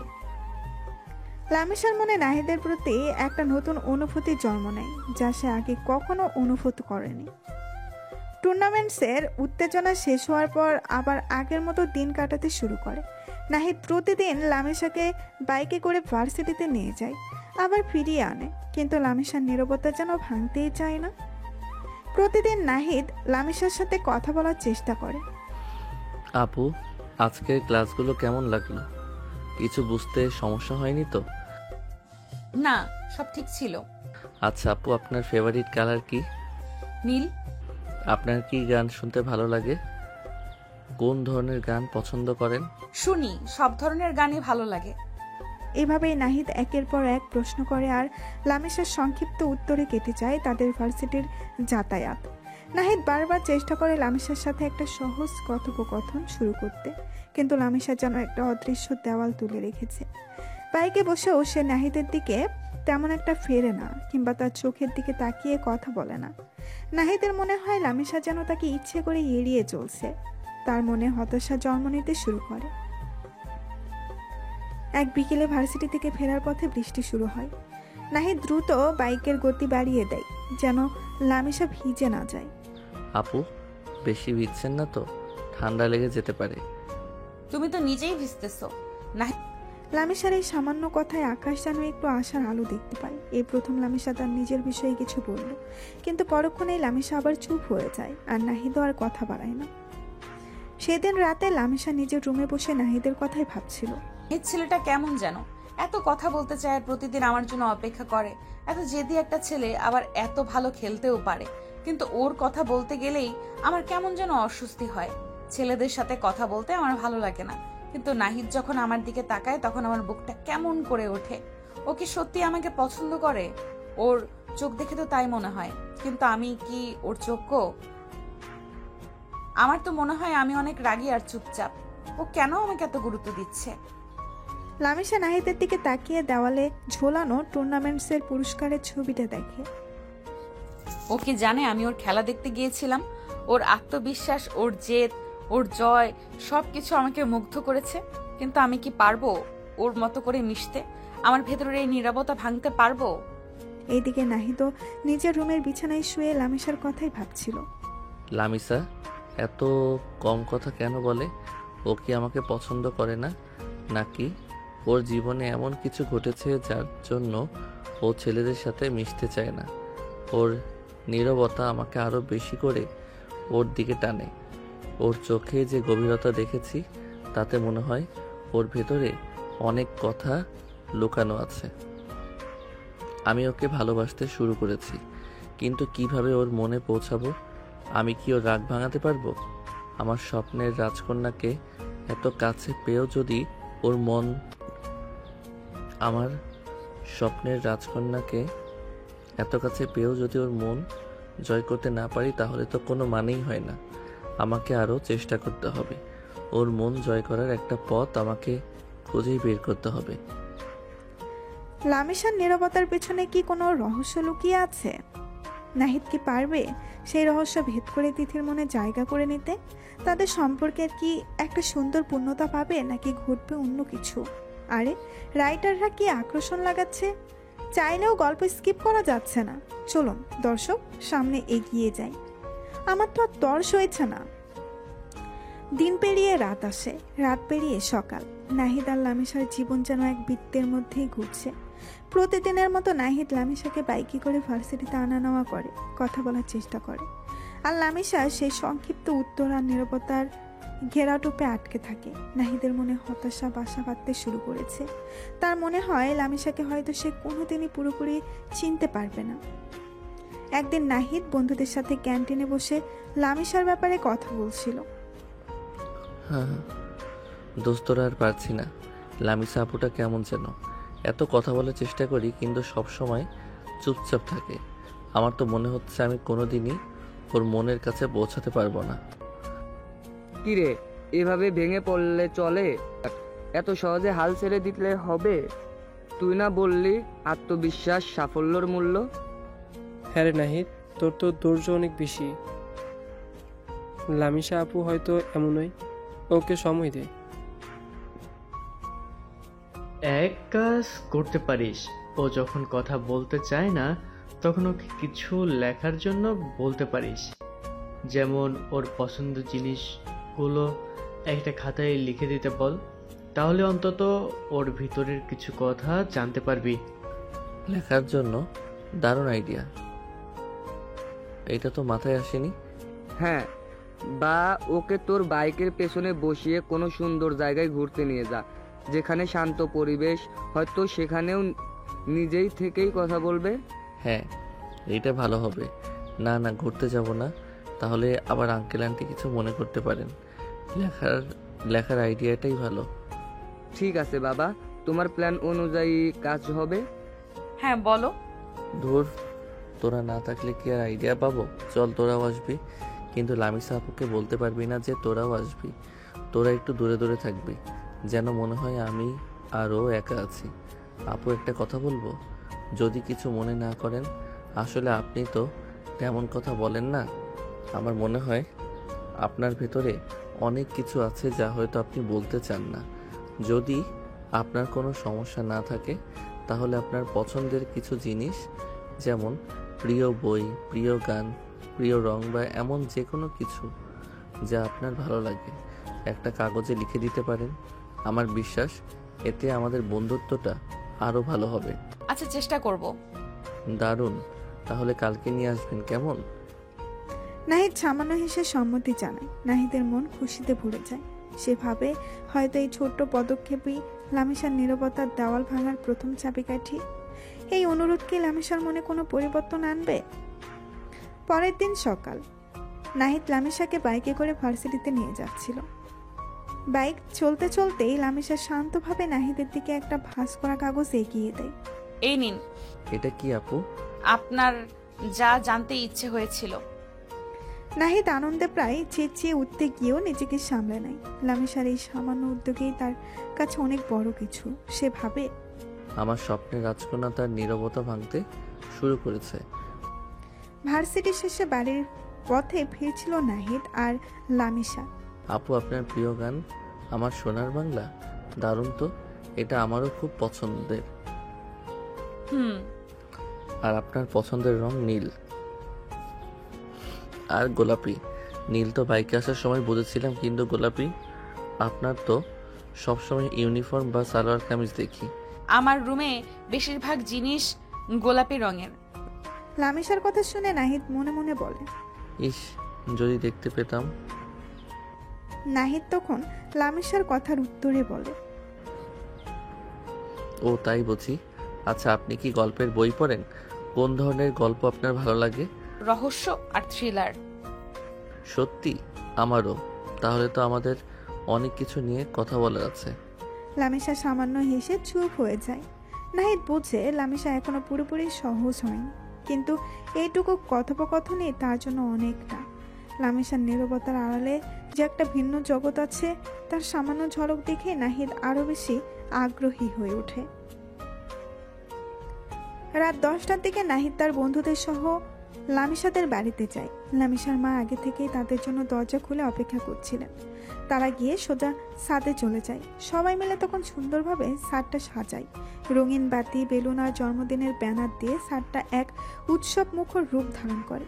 রাত 12:30টার দিকে লামিশার মা গিয়ে লামিশাকে ঘুম থেকে ওঠান। এই লামিশা, ওর তাড়াতাড়ি। আরে মা, কি হয়েছে? এত রাতে কেন জাগাচ্ছ? আমি ফুলে ছাদে আমার মোবাইলটা রেখে এসেছি, এখন একা ছাদে যেতে ভয় করছে। তুই একটু আয় না মা। বাবাকে নিয়ে যাও না। তোর বাবা এখন ঘুমে, এখন যদি উঠায় পরে মাথা ব্যথা করবে। আচ্ছা ঠিক আছে, চলো। তারপর তারা ছাদে গেলে দেখে পুরো ছাদ অন্ধকার। লামিশা চারিদিকে একটু তাকায়, ঠিক তখনই চারিদিকে লাইট জ্বলে ওঠে আর সবাই মিলে একসাথে বলে, হ্যাপি বার্থডে লামিয়া। লামিশা অবাক হয়ে যায়। সে দেখতে পায় নাহিদের বাবা মা, নাহিদের বন্ধুরা, এমনকি তার নিজের বাবা মাও সেখানে উপস্থিত। তোমাদেরকে অনেক ধন্যবাদ বাবা মা। আরে আমাদের তো মনেই ছিল না, সবকিছু নাইট রেডি করেছে, ওকে ধন্যবাদ দে। লামিশা তখন নাহিদের কাছে যায়। নাহিদ, তোমাকে অনেক ধন্যবাদ। আমি তো ভাবতেই পারিনি এটা সত্যিই আমার জীবনের সেরা জন্মদিন। কি যে বলেন আপু, এটা তো আমার দায়িত্ব ছিল। আপনার খুশি দেখেই আমার সব কষ্ট সার্থক। আচ্ছা, তুমি কিভাবে জানলে আজকে আমার জন্মদিন? ওই যে ভর্তির দিন আপনার জন্ম নিবন্ধন দেখেছিলাম। তখন নাহিদের বাবা মা লামিশাকে জন্মদিনের শুভেচ্ছা জানান। তারপর সবাই মিলে জন্মদিনের অনুষ্ঠান উদযাপন শুরু করে। কেক কাটা হয়, গান গাওয়া হয়, আর সবাই মিলে হইচই করে। নাহিদের বন্ধুরা লামিশার সাথে মজা করে কথা বলে, আর লামিশাও আজ তাদের সাথে অনেকটা সহজ হয়ে যায়। তার মুখে আনন্দের হাসি লেগে থাকে। সবশেষে নাহিদ লামিশাকে একটি গিফট বক্স দেয়। সবাই চলে গেলে ফ্রেশ হয়ে একা খুলবেন। লামিশা বক্সটা হাতে নেয়, তার চোখে এক ধরনের কৌতূহল। তারপর যে যার বাড়িতে চলে যায়। লামিশার মনে আজকের রাতটা একটা মিষ্টি স্মৃতি হয়ে রইল, আর নাহিদের মনে আশা জন্ম নিল যে সে হয়তো এবার লামিশার নীরবতা পুরোপুরি ভাঙবে। সবাই চলে যাওয়ার পর লামিশা তার রুমে যায়। সারাদিনের উত্তেজনা আর আনন্দের পর তার শরীরটা বেশ ক্লান্ত। ফ্রেশ হয়ে এসে তার চোখ যায় বিছানায় রাখা গিফট বক্সটির দিকে। সেটি হাতে নিয়ে সে আলতো করে স্পর্শ করে। কি থাকতে পারে ওইটাতে? নাহিদ কি দিতে পারে? লামিশা কৌতূহল নিয়ে বক্সটা খোলে। বক্সের ভেতরে একটি সুন্দর ডায়েরি আর একটি অসাধারণ কলম। ডায়েরিটি হালকা নীল রঙের, তাতে ছোট্ট ছোট্ট সাদা ফুলের নকশা করা। ডায়েরির প্রথম পাতায় নাহিদের হাতের লেখায় কিছু কথা লেখা আছে। লামিশা ডায়েরির প্রথম পাতাটি খোলে। সেখানে নাহিদের সুন্দর হস্তাক্ষরে লেখা, লামিশা আপু, জানি আপনি কথা বলতে তেমন পছন্দ করেন না। আপনার নীরবতা আমাকে সবসময় ভাবায়। এই ডায়েরিটা আপনার জন্য। এখানে আপনি যা খুশি লিখতে পারেন। আপনার ভালো লাগা, মন্দ লাগা, আপনার স্বপ্ন, আপনার ভেতরের কথাগুলো। আমি জানি শব্দের চেয়েও লেখার একটা অন্যরকম শক্তি আছে। আর আমার বিশ্বাস একদিন এই ডায়েরির পাতাগুলোই আমার সাথে আপনার মনের দূরত্ব কমিয়ে দেবে। শুভ জন্মদিন নাহিদ। লামিশার চোখে বিস্ময়। সে নাহিদের কথাগুলো বারবার পড়ে। তার রাগ আর নীরবতার কারণ নাহিদ হয়তো খানিকটা বুঝতে পেরেছে। এটা ভেবেই লামিশা অবাক হয়। তার মনে হয় নাহিদ শুধু তার বাহ্যিক রূপটাই দেখেনি, তার ভেতরের মানুষটাকে বোঝারও চেষ্টা করেছে। এই ছেলেটা এমন কেন? এত ধৈর্য। আমি যখন ওর সাথে কথা বলি না তখনও হতাশ হয় ঠিকই, কিন্তু হাল ছাড়ে না। আর এই ডায়েরি, এটা তো আমার মনের কথা লেখার জন্য। আমার গোপন কথাগুলো। ও কি আমার রহস্য ভাঙতে চায়? লামিশার মুখে এক ফালি হাসি ফুটে ওঠে। এটা শুধু একটা ডায়েরি নয়, এটা যেন নাহিদের দেওয়া একটা সুযোগ নিজের ভেতরের জগৎটাকে প্রকাশ করার, আর হয়তো আকাশের কাছে নিজেকে মেলে ধরারও। তিথি ডায়েরিটা বুকের কাছে আঁকড়ে ধরে। তার মনে হয় নাহিদের সাথে তার এই নীরবতার সম্পর্কটা হয়তো এবার সত্যিই বদলে যাবে। ডায়েরির প্রতিটি পাতায় যেন নতুন করে শুরু করার একটি আমন্ত্রণ লুকিয়ে আছে। পরের দিন সকাল, নাহিদ লামিশাকে বাইকে করে ভার্সিটিতে নিয়ে যাচ্ছিল। গতকালকে জন্মদিনের আনন্দের রেশ কাটেনি নাহিদের। তার মনে আশা হয়তো ডায়েরি পেলে লামিশা এবার কিছুটা হলেও সহজ হবে। সে লামিশার সাথে নানান কথা বলার চেষ্টা করছিল। আপু, কালকে রাতে আপনি গিফটটা খুলেছেন, কেমন লাগলো? আপনার পছন্দ হয়েছে তো? লামিশা সামান্য মাথা নেড়ে বোঝায় যে সে দেখেছে। ডায়েরিটা আপনার ভালো লেগেছে? আপনি কি কিছু লিখেছেন? লামিশা কিছু বলে না। নাহিদ বোঝে আজও সেই পুরনো নীরবতাই ফিরে এসেছে। তার মনে কিছুটা হতাশা নেমে আসে, কিন্তু সে হাল ছাড়ে না। আপু, আপনার ফেভারিট মিষ্টি কি, বা আপনার পছন্দের কোনো খাবার আছে? যদি থাকে তাহলে বলতে পারেন, আমি আনিসাকে দিয়ে রেসিপিটা জেনে নেব। লামিসা আজও নীরব। নাহিদের মনে প্রশ্ন জাগছে, কেন সে এমন করছে? কাল রাতে তো এত সহজ ছিল। বাইকের পেছনে বসে লামিসা নাহিদের কথাগুলো শুনছিল। তার মুখে কোনো অভিব্যক্তি নেই, কিন্তু মনের ভেতরে তখন চলছিল এক তোলপাড়। আচ্ছা নাহিদ আমার সাথে কথা বলার জন্য এমন উতলা হয়ে যায় কেন? ও কি আমাকে ভালোবাসে? আরে না না, ও তো আমার থেকে 3 বছরের ছোট, এটা হতে পারে না। কিন্তু ও যেভাবে আমার যত্ন নেয়, যেভাবে আমার পছন্দ অপছন্দ জানতে চায়, কালকে রাতে আমার জন্মদিনটা ও যেভাবে পালন করলো, আমার বাবা মাও এতটা প্ল্যান করেননি। ওর চোখে আমার জন্য যে মুগ্ধতা দেখি, সেটা কি শুধুই বন্ধুত্ব? আমি তো ছেলেদের সাথে মিশতে পারি না। আমার অতীতটা সে যদি জানতে পারে, তখন কি ও আমাকে এভাবে চাইবে? আমি কি ওর মতো একটা হাসি খুশি সাহসী ছেলের যোগ্য? ওর মতো করে মিশতে পারলেই আমার ভালো লাগতো, কিন্তু আমি যে পারি না। আমার মনের ভেতরের এই দেওয়ালটা আমি নিজেও ভাঙতে পারছি না। লামিসা মনে মনে নিজের সাথে যুদ্ধ করে। সে একধারে নাহিদের মনোযোগে মুগ্ধ, আবার তার ভেতরের ভয় আর সংকোচাকে আটকে রাখে। বাইক ভার্সিটির গেটে পৌঁছায়। নাহিদ বাইক থামায়। তাহলে আপু ভার্সিটি শেষে গেটে অপেক্ষা করবেন? লামিসা শুধু মাথা নাড়িয়ে ক্লাসরুমের দিকে চলে যায়। নাহিদ বাইক পার্ক করে তার বন্ধুদের দিকে যায়। তার মনে আজও সেই একই প্রশ্ন, লামিসার নীরবতার পেছনে আসল কারণটা কি? সেদিন ভার্সিটি থেকে ফিরে নাহিদ আর থাকতে পারল না। লামিসা নীরবতা যেন তার মনের সব ধৈর্য কেড়ে নিয়েছে। সে তৎক্ষণাৎ বন্ধুদের গ্রুপ কল দেয়। দোস্তরা, আমি আর পারছি না। আমি লামিসা আপুকে প্রপোজ করতে চাই। কিরে এত তাড়াতাড়ি? আমরা না বললাম একটু সময় দিতে? আর সময় নিতে পারছি না আমি। আমার মনে হয় আমি যদি ওকে আমার মনের কথা না জানাই, আমি পাগল হয়ে যাব। কিন্তু কিভাবে প্রপোজ করবি? কোনো প্ল্যান করছিস? না, তেমন কিছু ভাবিনি। তোরা কিছু আইডিয়া দে। দেখ, লামিসা আপু তো একটু শান্ত স্বভাবের। আমার মনে হয় খুব জাঁকজমক কিছু ওর ভালো লাগবে না। হ্যাঁ একদম ঠিক। সাধারণত কিন্তু হৃদয়স্পর্শী কিছু কর। যেমন ধর, কোনো শান্ত সুন্দর জায়গা নিয়ে গিয়ে প্রপোজ করতে পারিস। কোথায়? ভার্সিটির পাশে লেকটা কেমন হয়? রাতের বেলায় লাইটিং এর ব্যবস্থা করলে বেশ রোমান্টিক লাগবে। লেকটা খারাপ না, কিন্তু আর কি করা যায়? তুই বরং ওকে একটা চিঠি লেখ, তোর মনের সব কথা খুলে বল। আর চিঠি শেষে প্রপোজ করিস। হ্যাঁ, এটা ভালো আইডিয়া। আমি একটা চিঠি লিখব, আর তোরা লেকের আশেপাশে লাইটিং এর ব্যবস্থা করবি। আর ব্যাকগ্রাউন্ডে হালকা কোনো গান বাজলে কেমন হয়? তোরা সব সামলাতে পারবি তো? নিশ্চিন্ত থাক, আমরা আছি তোর পাশে। নাহিদ মনে মনে প্রপোজালের একটা ছক তৈরি করে। লেকের শান্ত পরিবেশ, নিজের লেখা একটি চিঠি আর বন্ধুদের সাহায্য, সবকিছু মিলিয়ে সে তিথির মনে ভালোবাসার দোলা দিতে চায়। নাহিদ কি পারবে তার ভালোবাসার কথা লামিসার কাছে পৌঁছে দিতে? তার লামিসা কি নাহিদের প্রস্তাবে রাজি হবে? আরে আমি তো আর অপেক্ষা করতে পারছি না, চলুন তাড়াতাড়ি দেখি সামনে কি হয়। দৃশ্য পরিবর্তন হয় পরের দিন সকালে। নাহিদ লামিসা নিয়ে ভার্সিটির দিকেই যাচ্ছে। গতকাল রাতের আলোচনা তখনও নাহিদের চোখে মুখে লেগে আছে। তার মনে আজ এক নতুন সাহস। সে সিদ্ধান্ত নিয়েছে আজই লামিসাকে তার মনের কথা বলবে। সে লামিসাকে নিয়ে সোজা তাদের ভেন্যুতে চলে যায়। লামিসা কিছুটা অবাক হয়। লামিসা কিছু বলতে যাবে, তখনই নাহিদ বলে ওঠে, আপু, একটা কথা বলতে চাই। জানি না আপনি কি ভাববেন, কিন্তু আমি আপনাকে খুব পছন্দ করি। বলতে পারেন ভালোবেসে ফেলেছি। আমি আপনাকে বিয়ে করতে চাই।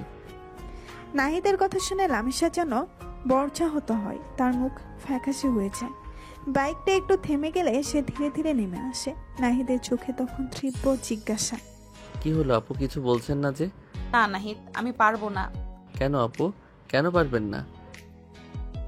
না নাহিদ, আমি পারবো না। তুমি আমার থেকে 3 বছরের ছোট। তাছাড়া আমি... কি হলো বলো, আমি কি? না নাহিদ, আমি বলতে পারবো না। লামিসা কথাটি বলে দ্রুত হেঁটে চলে যেতে চায়। তখনই নাহিদ লামিসার হাত ধরে ফেলে। নাহিদ, আমার হাত ছাড়ো। না, তোমাকে আজকে বলতেই হবে কি সেই কারণ, যার কারণে তুমি আমাকে গ্রহণ করবে না। না নাহিদ, আমি বলতে পারবো না। আমার হাত ছাড়ো। নাহিদের কথায় লামিসা কিছুক্ষণের জন্য থমকে যায়। তার চোখ বড় বড় হয়ে যায়। নাহিদের যেয়ে তার ধীরতা তাকে বিচলিত করে তোলে। লামিসা তখন কান্নায় ভেঙে পড়ে। নাহিদ লামিসাকে বাইকের পাশে একটি বেঞ্চে বসায়। ততক্ষণে দূরে দাঁড়িয়ে থাকা তার বন্ধুরা রাতুল, সিয়াম আর রনিও এগিয়ে এসেছে। তারা পরিস্থিতি বুঝতে পেরে চুপচাপ দাঁড়িয়ে থাকে। লামিসা কাঁদতে কাঁদতে বলতে শুরু করে, আমি একজনকে নিজের জীবনের চেয়েও বেশি ভালোবাসতাম। আমার রিলেশনটা 2 বছরের ছিল। আমি আমার পরিবারকেও জানিয়েছিলাম, তারাও মেনে নিয়েছিল। আমাদের দিন ভালোই যাচ্ছিল। আমরা দুজন দুজনকে কথা দিয়েছিলাম যে আমরা দুজন দুজনকে বিয়ে করব। তারপর যখন বিয়ের আর 1 মাস বাকি ছিল, তখন থেকে ও আমায় মাঝে মাঝেই বলতো তার বন্ধুর বাসায় যাওয়ার জন্য, হোটেলে যাওয়ার জন্য। আমি বারণ করলেও বলতো বিয়ে তো করবই। একদিন ও আমাকে ওর বাড়িতে নিয়ে গেছিল। আমি মনে করেছিলাম বাড়িতে ওর বাবা মাও আছে, কিন্তু বাড়িতে কেউ ছিল না। তখন ও আমার সাথে জোরাজুরি করতে থাকে। তখন আমি ওকে ধাক্কা দিয়ে সরিয়ে ওকে রুম দিয়ে লক করে পালিয়ে আসি। পরে ও আমাকে বিয়ে করেনি, অন্য একজনকে বিয়ে করেছে। আমি ওকে অনেক বলেছিলাম, কিন্তু ও আমার কথা একবারও মানেনি। সেদিন সিদ্ধান্ত নিয়েছিলাম যে কখনো বিয়ে করব না। আসলে সেদিনের পর থেকে আমার সব ছেলেদের উপর থেকে বিশ্বাসই উঠে গিয়েছে। তাই আমি কোনো ছেলের সাথে কথা বলি না। তুমি হয়তো বুঝতে পেরেছো নাহিদ, তুমি অনেক ভালো ছেলে। তুমি আমার থেকে আরো অনেক ভালো মেয়ে পাবে। আমার পেছনে তোমার মূল্যবান সময় নষ্ট করো না। এটা বলে লামিসা সেখান থেকে কাঁদতে কাঁদতে চলে যায়। নাহিদ সেখানে হতবাক হয়ে বসে পড়ে। তার চোখ দিয়ে শুধু জল গড়িয়ে পড়ছে। লামিসার জীবনের এই অন্ধকার অতীত তাকে গভীরভাবে নাড়া দেয়। নাহিদের বন্ধুরা তার পাশে এসে বসে। তারা জানে এই মুহূর্তে নাহিদের কতটা কষ্ট হচ্ছে। দোস্ত, এমনটা নয়, সব সম্পর্ক এরকম হয় না, তুই ভেঙে পড়িস না। লামিসা আপু খুব কঠিন একটা সময়ের মধ্য দিয়ে যাচ্ছে। হ্যাঁ রে নাহিদ, ওর প্রতি তো আরো বেশি সহানুভূতি দেখা।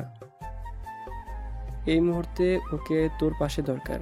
ওর বিশ্বাস ভেঙে গেছে। দেখ, লামিসা আপু তোকে সব কথা বলেছে। এটাতে বোঝা যায় ও তোকে কতটা বিশ্বাস করে। তুই ওকে সময় দে, ধীরে ধীরে ওর মন থেকে এই ভয়টা মুছে যাবে। আজকে যদি না বলো তাহলে আমি সুইসাইড করব। আমি আর এই জীবন রাখবো না। কি হলো বলো? কিন্তু আমি কি পারবো ওর এই কষ্ট দূর করতে? ওর উপর যে আঘাতটা এসেছে সেটা তো খুব গভীর। আমি ওকে বোঝাতে চাই সব ছেলে এরকম হয় না। পারবি দোস্ত, তোর ভালোবাসা যদি সত্যি হয় তাহলে পারবি। ওর পাশে থাক। ওকে বল যে তুই ওর অতীত নিয়ে বিচার করবি না, শুধু ওর বিশ্বাসটা ফিরিয়ে আনার চেষ্টা কর। বন্ধুদের কথায় নাহিদ কিছুটা সান্ত্বনা পায়। সে জানে এই পথটা কঠিন হবে, কিন্তু লামিসাকে সে কোনোভাবেই হারাতে চায় না। তার মনে এখন লামিসার প্রতি আরো বেশি ভালোবাসা আর এক অদম্য জেদ কাজ করছে। নাহিদ কি পারবে লামিসার মনে আবার বিশ্বাস ফিরিয়ে আনতে এবং তার অতীতকে ভুলিয়ে দিতে? তাদের সম্পর্ক কি এই কঠিন পরীক্ষা পেয়ে আরো মজবুত হবে? দর্শক, আমি কত কি আশা করেছিলাম, কিন্তু সব তো দেখে আমার চিন্তার উল্টোটা হলো। আচ্ছা, চলুন দেখে সামনে কি হয়। লামিসা চলে যাওয়ার পর নাহিদ তখনও বেঞ্চে বসেছিল। তার মাথা ঘুরছিল। লামিসার বলা প্রতিটি কথা, রাগ, কষ্ট, হতাশা সবকিছুই মিলেমিশে একাকার হয়ে যাচ্ছিল। কিন্তু পরক্ষণেই তার মনে একটা জেদ জন্ম নেয়। নাহিদ হঠাৎ দাঁড়িয়ে পড়ে, মনে মনে দৃঢ়তার সাথে বলে, না না, আমি তোর বয়স অতীত কিছু দেখে ওকে ভালোবাসিনি। আমি তো ওকে দেখেই ভালোবাসি। তাহলে এখন কি আমি সরে যাব? না, প্রশ্নই আসে না। আমার ভালোবাসা কি এতই ঠুনকো যে একটা অতীত ঘটনা আমাকে থামিয়ে দেবে? আমি লামিসার মন থেকে সব ভয়, অবিশ্বাস দূর করবই। ও বিশ্বাস হারিয়েছে, আমি ওকে আবার বিশ্বাস করতে শেখাবো।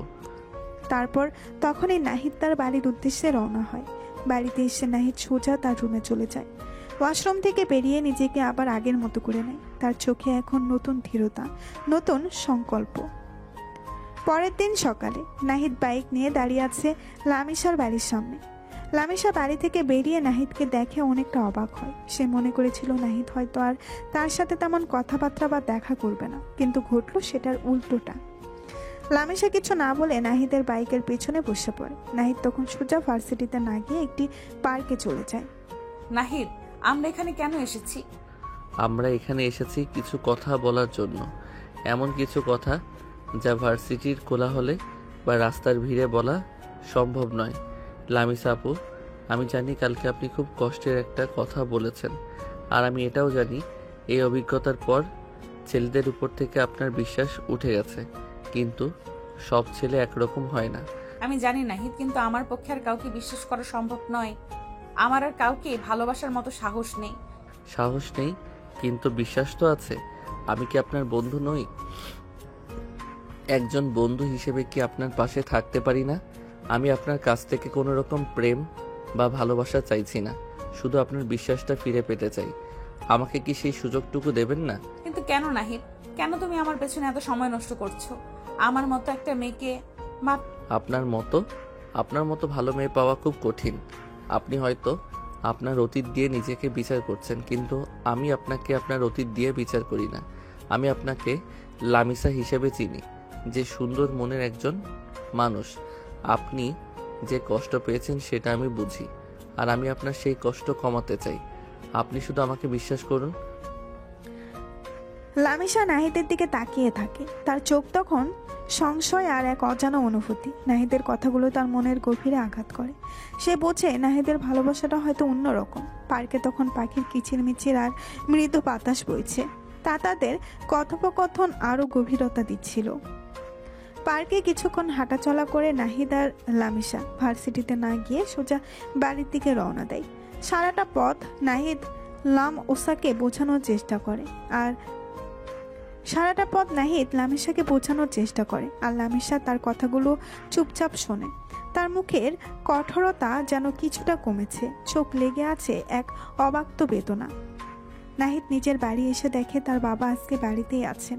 নাহিদ তখন তার মাকে ডাক দেয়। তার মা আসলে সে তাকে বাবার পাশে বসতে দেয়। মা, বাবা, আমি তোমাদের একটা গুরুত্বপূর্ণ কথা বলতে চাই। আমি লামিসাকে ভালোবাসি এবং তাকে বিয়ে করতে চাই। নাহিদের কথা শুনে তার মা বাবা চমকে ওঠেন। তুই কি তোর রহমান আঙ্কেলের মেয়ের কথা বলছিস? হ্যাঁ মা। না, এটা আমি মানতে পারবো না। লামিসা তোর থেকে প্রায় 3 বছরের বড়। বাবা, ভালোবাসা কি বয়স দেখে হয়? আমি তো লামিসাকে তার বয়স দেখে ভালোবাসিনি। আমি ওকে দেখেই ভালোবেসেছি। ওর সাথে আমার আত্মার টান। ওর যে কষ্ট আছে, যে অতীত আছে, আমি সেটা জানি। আর আমি ওকে সেই সব কিছু থেকে মুক্তি দিতে চাই। আমি ওর পাশে থাকতে চাই, ওকে আবার বিশ্বাস করতে শেখাতে চাই। ওর সব আঘাত আমি মুছে দিতে চাই। বাবা, না, তুই যাই বলিস এটা আমি মেনে নেব না। বাবা, আমার স্বপ্নটা তো তোমাদের কাছে অজানা নয়। সেই ছোটবেলা থেকে আমি আমার স্বপ্নের রাজকন্যার কথা বলে আসছি।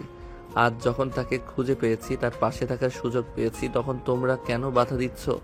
আমার সমস্ত স্বপ্ন, আমার সব চাওয়া পাওয়া এখন লামিসাকে ঘিরে। আমি ওকে ছাড়া বাঁচতে পারবো না বাবা। যদি লামিসা আমার না হয়, তাহলে আমি সারা জীবন একা থাকবো, বিয়ে করব না। নাহিদের কথায় নাহিদের বাবা হঠাৎ হেসে ওঠেন।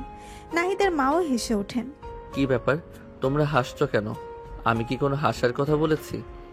আরে গাধা, আমি আর রহমান মিলে আগেই তোদের বিয়ে ঠিক করে রেখেছিলাম। ভাবছিলাম তোদের ভার্সিটি শেষ হলেই তোদের বিয়ে দিয়ে দেব, কিন্তু এখন যেহেতু তোরা চাইছিস, তাহলে আর দেরি করব না। আমি এখনই রহমানকে কল করছি।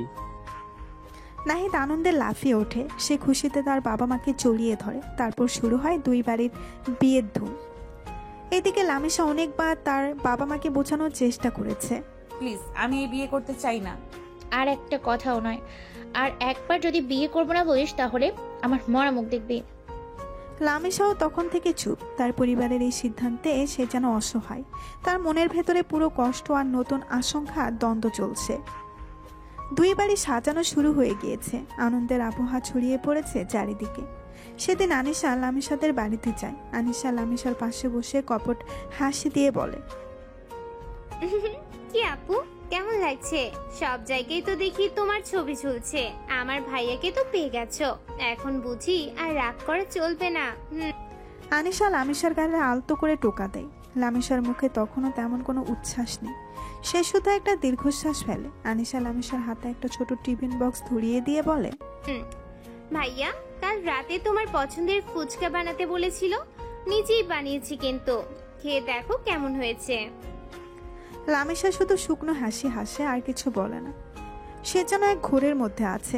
লামিসার এই নীরবতা কি বিয়ের পরও বজায় থাকবে, নাকি নাহিদের ভালোবাসা তার মনের সব দ্বিধা দূর করে দেবে? দর্শক, গল্প কোথা থেকে কোথায় চলে আসলো আমি কোথায় মনে করলাম এখন দুঃখের কিছুদিন যাবে, কিন্তু এখন দেখি বিয়ে হচ্ছে। রাইটার ভাইয়া কিন্তু আসলে একটা জিনিস। দুই বাড়িতেই ধীরে ধীরে অতিথি আসা শুরু হয়েছে। বিয়ের এক ভিন্ন আমেজ ছড়িয়ে পড়েছে চারিদিকে। নাহিদের বাড়িতে আনন্দের কোলাহল, আর লামিসার বাড়িতেও আত্মীয় স্বজনে আনাগোনা। উৎসবের এই অবহের মাঝেও নাহিদের বাবা মা এবং লামিসার বাবা মা তাদের মধ্যকার বহু পুরনো বন্ধু ও নতুন সম্পর্কের বাঁধনকে আরও দৃঢ় করার সুযোগ পান। একদিন সন্ধ্যায় ড্রয়িং রুমে বসে নাহিদের বাবা এবং রহমান সাহেব গল্প করছিলেন। তাদের পাশে বসেছিলেন নাহিদের মা ও লামিসার মা। কিরে রহমান, ভাবতেই পারিনি আমাদের এই বন্ধুত্বটা আজ এমন এক নতুন মোড় নেবে। তোর মেয়ে আমার বৌমা হবে আর আমার ছেলে তোর জামাই। সত্যি সব যেন স্বপ্নের মতো লাগছে। আরে আমি তো সেই ছোটবেলা থেকেই জানতাম আমাদের ছেলে মেয়েদের মধ্যে একটা যোগসূত্র তৈরি হবে। নাহিদ যখন লামিসাকে ভার্সিটিতে আনা নেওয়া শুরু করলো তখনই আমার কেমন যেন একটা আঁচ লাগছিল।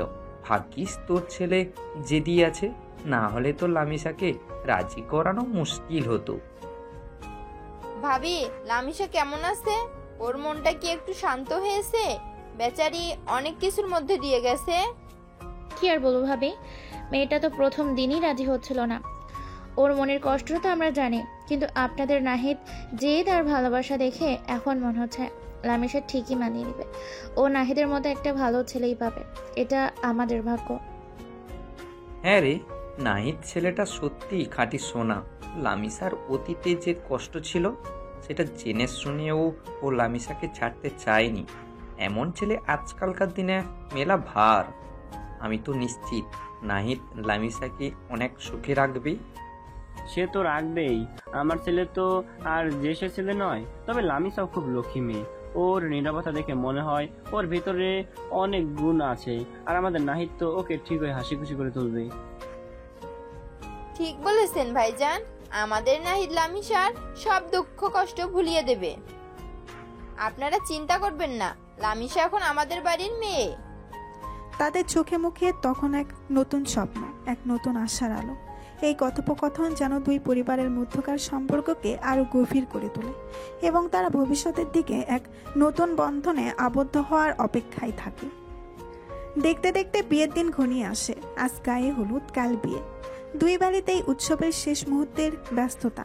রং বেরঙের বাতি, ফুলের সাজ আর অতিথিদের আনাগোনায় প্রতিটি কোণায় যেন আনন্দের ঢেউ।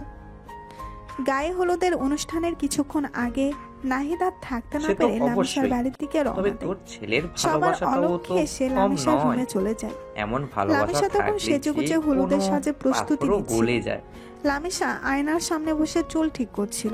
নাহিদ হঠাৎ আগমন দেখে সে চমকে ওঠে। কি ব্যাপার, তুমি এখানে কি করছো? এখন তো তোমার বাড়িতে গায়ে হলুদ। ও হো হো হো, বউ রাগ করেছে নাকি? আমি তো এসেছি আমার হবু বউ কেমন লাগছে সেটা দেখতে, কিন্তু তুমি তো আমাকে ঘরে ঢুকতেও দিচ্ছ না। একদম ফাজলামো করবে না, যাও এখান থেকে। এখন কেউ দেখলে কি ভাববে? কি আর ভাববে? ভাববে যে বর এসেছে তার হবু বউকে দেখতে। আর তাছাড়া আজ তো আমাদের গায়ে হলুদ, একটু দুষ্টামি না করলে কি চলে? তোমার এই গোলাপি ঠোঁটগুলো দেখলে আমি নিজেকে ধরে রাখতে পারি না। তার উপর তুমি আবার লিপস্টিক দিয়েছো, আমি তো শেষ।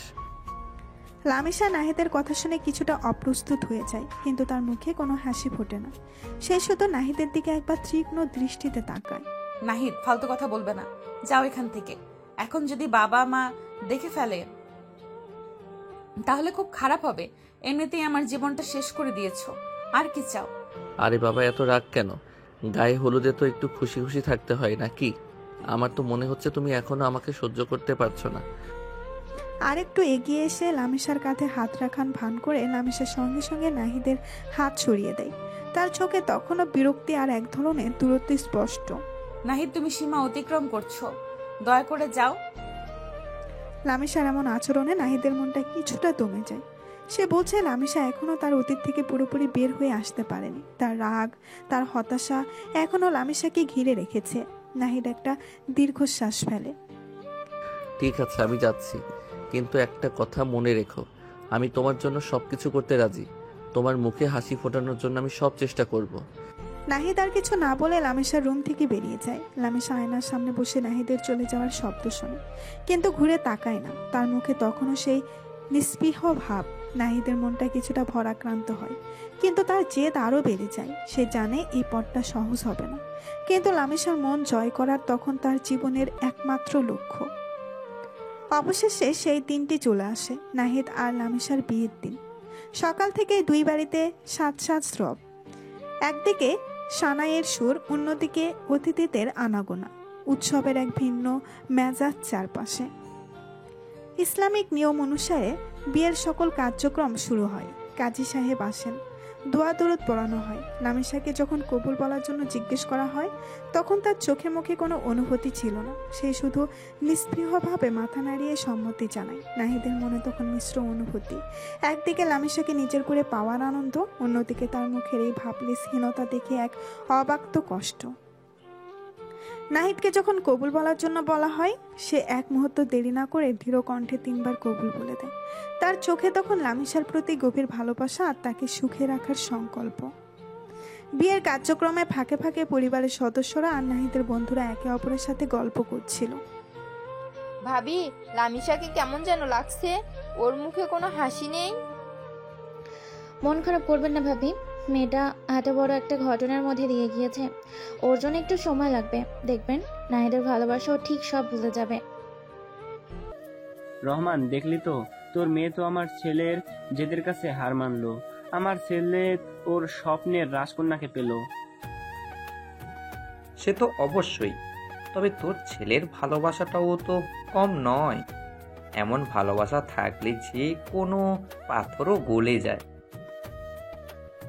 এইদিকে নাহিদের বন্ধুরা তো আনন্দে আত্মহারা। তারা নাহিদের দিকে তাকিয়ে হাসাহাসি করছে।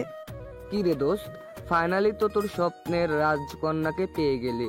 এখন বুঝি আর বাইকের পেছনে শুধু বউকে বসানোর বাহানা থাকবে না? আরে এখন তো ভাবিকে নিয়ে হানিমুনে যাবে, তারপর তো আর আমাদের পাত্তা দিবে না। দোস্ত, দেখছিস না ভাবে এখনো কেমন গম্ভীর হয়ে আছে? তোর আজ রোমান্সের কি হবে? ধুর, তোরা চুপ কর তো। ওর মন জয় করা এত সহজ নয়, ওকে আমার বোঝাতে হবে সব। তোরা চুপ থাক। বিয়ের রীতিনীতি অনুযায়ী নাহিদ তখন লামিসার হাত ধরেছিল। লামিসা এক ঝটকায় হাত সরিয়ে নেয়। নাহিদের মুখে তখন একরাশ কষ্ট ফুটে ওঠে, কিন্তু সে নিজেকে সামলে নেয়। সে জানে এই পথটা কতটা কঠিন হবে, কিন্তু সে প্রস্তুত। লামিসার মনে তখন এক মিশ্র অনুভূতি। একদিকে পরিবার আর সমাজের চাপ, অন্যদিকে অতীতের ভয় আর অবিশ্বাস। সে নাহিদের দিকে ফিরেও তাকায় না। তার মন তখন শুধু একটাই চিন্তা, আমার জীবনে কি আর কখনো আনন্দ ফিরে আসবে? আমি কি পারবো নাহিদকে ভালোবাসতে, নাকি আমার অতীত আমাকে চিরতরে আঁকড়ে ধরে রাখবে? তার চোখের কোণে তখন এক ফোঁটা জল চিকচিক করে ওঠে, যা কেউ দেখতে পায় না। বিয়ের সকল কাজ শেষে রাত গভীর হলে নাহিদ বাসর ঘরে প্রবেশ করে। ঘরের মৃদু আলোয় লামিসা একটি লম্বা ঘোমটা দিয়ে খাটে বসেছিল। নাহিদ ধীর পায়ে এগিয়ে গিয়ে লামিসার সামনে বসে। তার চোখে গভীর ভালোবাসা আর একরাশ আশা। নাহিদ যখন লামিসার হাত ধরতে যাবে, তখনই লামিসা হাত সরিয়ে নেয়। কি হয়েছে লামিসা, তুমি এমন চুপ করে আছো কেন? না নাহিদ, আমি তোমাকে স্বামীর অধিকার দিতে পারবো না।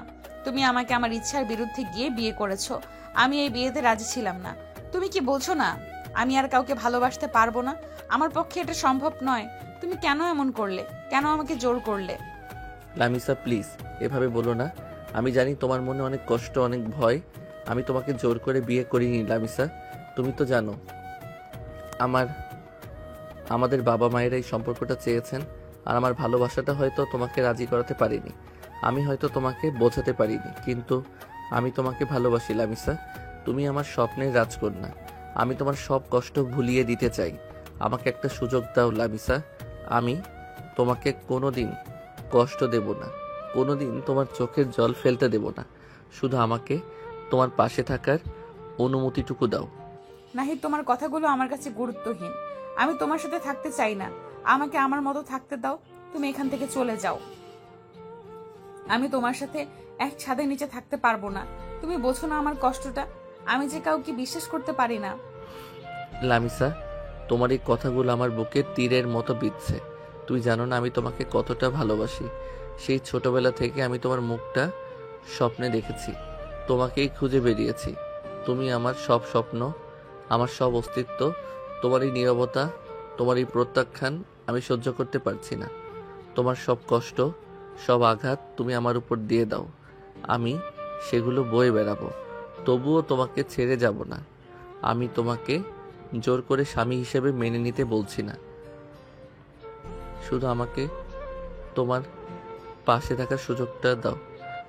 আমাকে বন্ধু হিসেবে, একজন বিশ্বাসী মানুষ হিসেবে তোমার পাশে থাকতে দাও। আমি জানি তুমি ভয় আছো, কিন্তু আমি তোমার সব ভয় দূর করে দেব। প্লিজ লামিসা, আমাকে বিশ্বাস করো। নাহিদ তখন লামিসাকে আর কিছু বলার সুযোগ না দিয়ে খাট থেকে একটি বালিশ নিয়ে সোফায় শুয়ে পড়ে। Good night. আর সরি, আমি আপনাকে জোর করে বিয়ে করেছি, পারলে আমাকে ক্ষমা করে দিয়েন।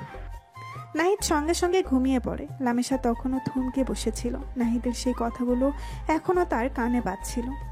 আমি তোমাকে জোর করে বিয়ে করিনি লামিসা, তুমি আমার স্বপ্নের রাজকন্যা। তোমার সব কষ্ট, সব আঘাত তুমি আমার উপর দিয়ে দাও। লামিসা বুঝতে পারে যে নাহিদ সত্যিই তাকে অনেক ভালোবাসে, কিন্তু সে প্রতিবারই তাকে কষ্ট দিয়েছে। লামিসা তখন মনে মনে বলে, আমি কেন ওকে এভাবে কথা বললাম? ও তো শুধু আমাকে ভালোবাসে, আমি ওর ভালোবাসা দেখতে পাচ্ছিলাম না কেন? আমার অতীতটা আমাকে অন্ধ করে রেখেছে। ও আমাকে সব কষ্ট ভুলিয়ে দিতে চায়, আর আমি ওকে কতটা কষ্ট দিচ্ছি। ও আমার জন্য এত কিছু করেছে, আমার জন্মদিনের সারপ্রাইজ দিয়েছে, আমার পাশে থাকতে চাইছে, আর আমি শুধু ওকে ফিরিয়ে দিচ্ছি। ওর চোখে এত কষ্ট কেন? রাত 1টার দিকে কিছু একটার আওয়াজে নাহিদের ঘুম ভেঙে যায়। নাহিদ অনুভব করে তার পা ভিজে গিয়েছে। সে ধরফর করে উঠে দেখে লামিসা তার পা ধরে কান্না করছে। নাহিদ তখনই উঠে বসে। আরে তুমি কাঁদছো কেন লামিসা, কি হয়েছে তোমার? নাহিদ, আমাকে ক্ষমা করে দাও। আমি অনেক বড় ভুল করেছি। আমি তোমাকে ভুল বুঝেছিলাম। আমি তোমার সাথে খুব খারাপ ব্যবহার করেছি। আমার সব বিশ্বাস ভেঙে গেছিল, তাই আমাকে ক্ষমা করে দাও নাহিদ। আমি খুব লজ্জিত। আরে এভাবে কান্নার কি আছে? আমি তোমার উপর রাগ করিনি। আমি জানতাম তুমি বুঝতে পারবে। তোমার কষ্টটা আমি বুঝি। প্লিজ কান্না থামাও। নাহিদ তখন লামিসাকে উঠিয়ে তার পাশে বসায়। লামিসা তখনও কাঁদছিল আর নাহিদের কাছে বারবার ক্ষমা চাচ্ছিল। নাহিদ তখন লামিসাকে কান্না বন্ধ করতে বলে, কিন্তু লামিসা কেঁদেই চলেছে। তখন নাহিদ হঠাৎ লামিসাকে কোলে নিয়ে নেয়। লামিসা চমকে ওঠে। লামিসা কিছু বলতে যাবে, তখনই নাহিদ লামিসার ঠোঁটে ঠোঁট ডুবিয়ে দেয়। লামিসা চোখ বড় বড় করে ফেলে। সে এমন কিছু আশা করেনি, কিন্তু তারপরেও সে নাহিদকে বাধা দেয় না। নাহিদের উষ্ণ স্পর্শ আর ভালোবাসার পরশে লামিসার ভেতরে বরফ যেন গলতে শুরু করে। তার চোখের জল ধীরে ধীরে শুকিয়ে আসে। সেও নাহিদের ভালোবাসার ডাকে সাড়া দেয়। তাদের ঠোঁটের স্পর্শে যেন সব অভিমান, সব কষ্ট মুছে যায়। তাদের মধ্যকার দূরত্ব যেন এক নিমিষেই ঘুচে যায়। নাহিদ লামিসাকে খাটে শুয়ে দিয়ে তার উপরে উঠে তাকে কিস করতে থাকে। তারপর যখনই একে অপরের বাহু ধরে আবদ্ধ হয়, লামিসা তখন একটু আওয়াজ করতে যাবে, তখনই নাহিদ তার ঠোঁটছোড়া দখল করে নেয়। লামিসার এতদিনকার চাপা রাগ, ভয় আর কষ্ট যেন নাহিদের ভালোবাসায় বিলীন হয়ে যায়। তারা একে অপরের সান্নিধ্যে খুঁজে পায় এক নতুন আশ্রয়, এক নতুন জীবন। সে রাতে বাসর ঘর হয়ে উঠে তাদের নতুন সম্পর্কের এক নীরব সাক্ষী, যেখানে ভালোবাসা আর বিশ্বাস একে অপরকে দৃঢ়ভাবে আঁকড়ে ধরে। পরের দিন সকালে এক নতুন ভোরের আলো যখন ঘরে উকি দেয়, নাহিদের ঘুম ভাঙে। চোখ খুলে সে দেখে লামিসা তার গলা জড়িয়ে ধরে পরম নির্ভরতায় ঘুমিয়ে আছে। লামিসার মুখটা দেখে নাহিদের মনটা শান্তিতে ভরে যায়। সে আলতো করে লামিসার কপালে চুলগুলো সরিয়ে দেয়, তারপর তার কপালে একটা গভীর চুমু এঁকে দেয়। তখনই লামিসার ঘুম ভেঙে যায়। এত সকালে উঠে গেছো? তোমার মুখের দিকে তাকিয়ে ঘুমিয়ে থাকা যায় নাকি? দেখতে দেখতেই তো সব সকাল হয়ে যায়। তুমি খুব দুষ্ট। লামিসা লজ্জায় নাহিদের বুকে মুখ গুজে দেয়। নাহিদ লামিসার চুলে হাত বুলাতে বুলাতে বলে, দুষ্ট তো হবই। এত সুন্দর একটা বউ পাশে থাকলে কি আর সাধু হয়ে থাকা যায়? এখন বলো কেমন লাগছে? কাল রাতে অনেক কেঁদেছ তো। তুমি পাশে থাকলে আর কোনো কষ্ট থাকে না। আমার মনে হচ্ছে আমি আবার নতুন করে বাঁচতে শিখেছি। তোমাকে ধন্যবাদ নাহিদ। ধন্যবাদ কিসের? আমি তো শুধু আমার ভালোবাসাটা তোমাকে ফিরিয়ে দিয়েছি। এখন থেকে তোমার মুখে আমি সবসময় হাসি দেখতে চাই। কোনো কষ্ট, কোনো ভয় যেন তোমাকে ছুঁতে না পারে। আমি জানি তুমি পারবে নাহিদ। আমি তোমাকে বিশ্বাস করি। হ্যাঁ, এই বিশ্বাসটাই সবচেয়ে জরুরি। আমি তোমাকে কথা দিচ্ছি, আমি তোমার হাত সারা জীবন ধরে রাখবো। তোমার জীবনের সব অন্ধকার দূর করে দেব। আমরা একসাথে পথ চলব, একে অপরের শক্তি হয়ে। আমি তোমার সাথেই থাকতে চাই নাহিদ, সব সময়। তাদের চোখে তখন নতুন স্বপ্নের আলো। বাসর রাতে ভুল বোঝাবুঝি, কষ্ট আর দীর্ঘশ্বাসের পর এই সকালটা যেন তাদের জীবনে এক নতুন অধ্যায়ের সূচনা করে। নাহিদের দৃঢ় ভালোবাসা আর লামিসার ভেঙে যাওয়া বিশ্বাসকে আবার জোড়া লাগানোর ক্ষমতা তাদের সম্পর্ককে এক অন্য মাত্রায় পৌঁছে দেয়। তারা একে অপরের সান্নিধ্যে আরও কিছুক্ষণ কাটিয়ে দেয়। হালকা হাসাহাসি, খুনসুটি আর ভালোবাসার সংস্পর্শে তাদের নতুন জীবনের প্রথম সকালটা আরও মধুময় হয়ে ওঠে। নাহিদের বুকে মাথা রেখে লামিসা তার জীবনের সব ভয় আর অনিশ্চয়তাকে ভুলে এক নতুন ভবিষ্যতের স্বপ্ন দেখতে শুরু করে। দর্শক, আজকের গল্পটি আমাদের অনেক কিছু শেখার।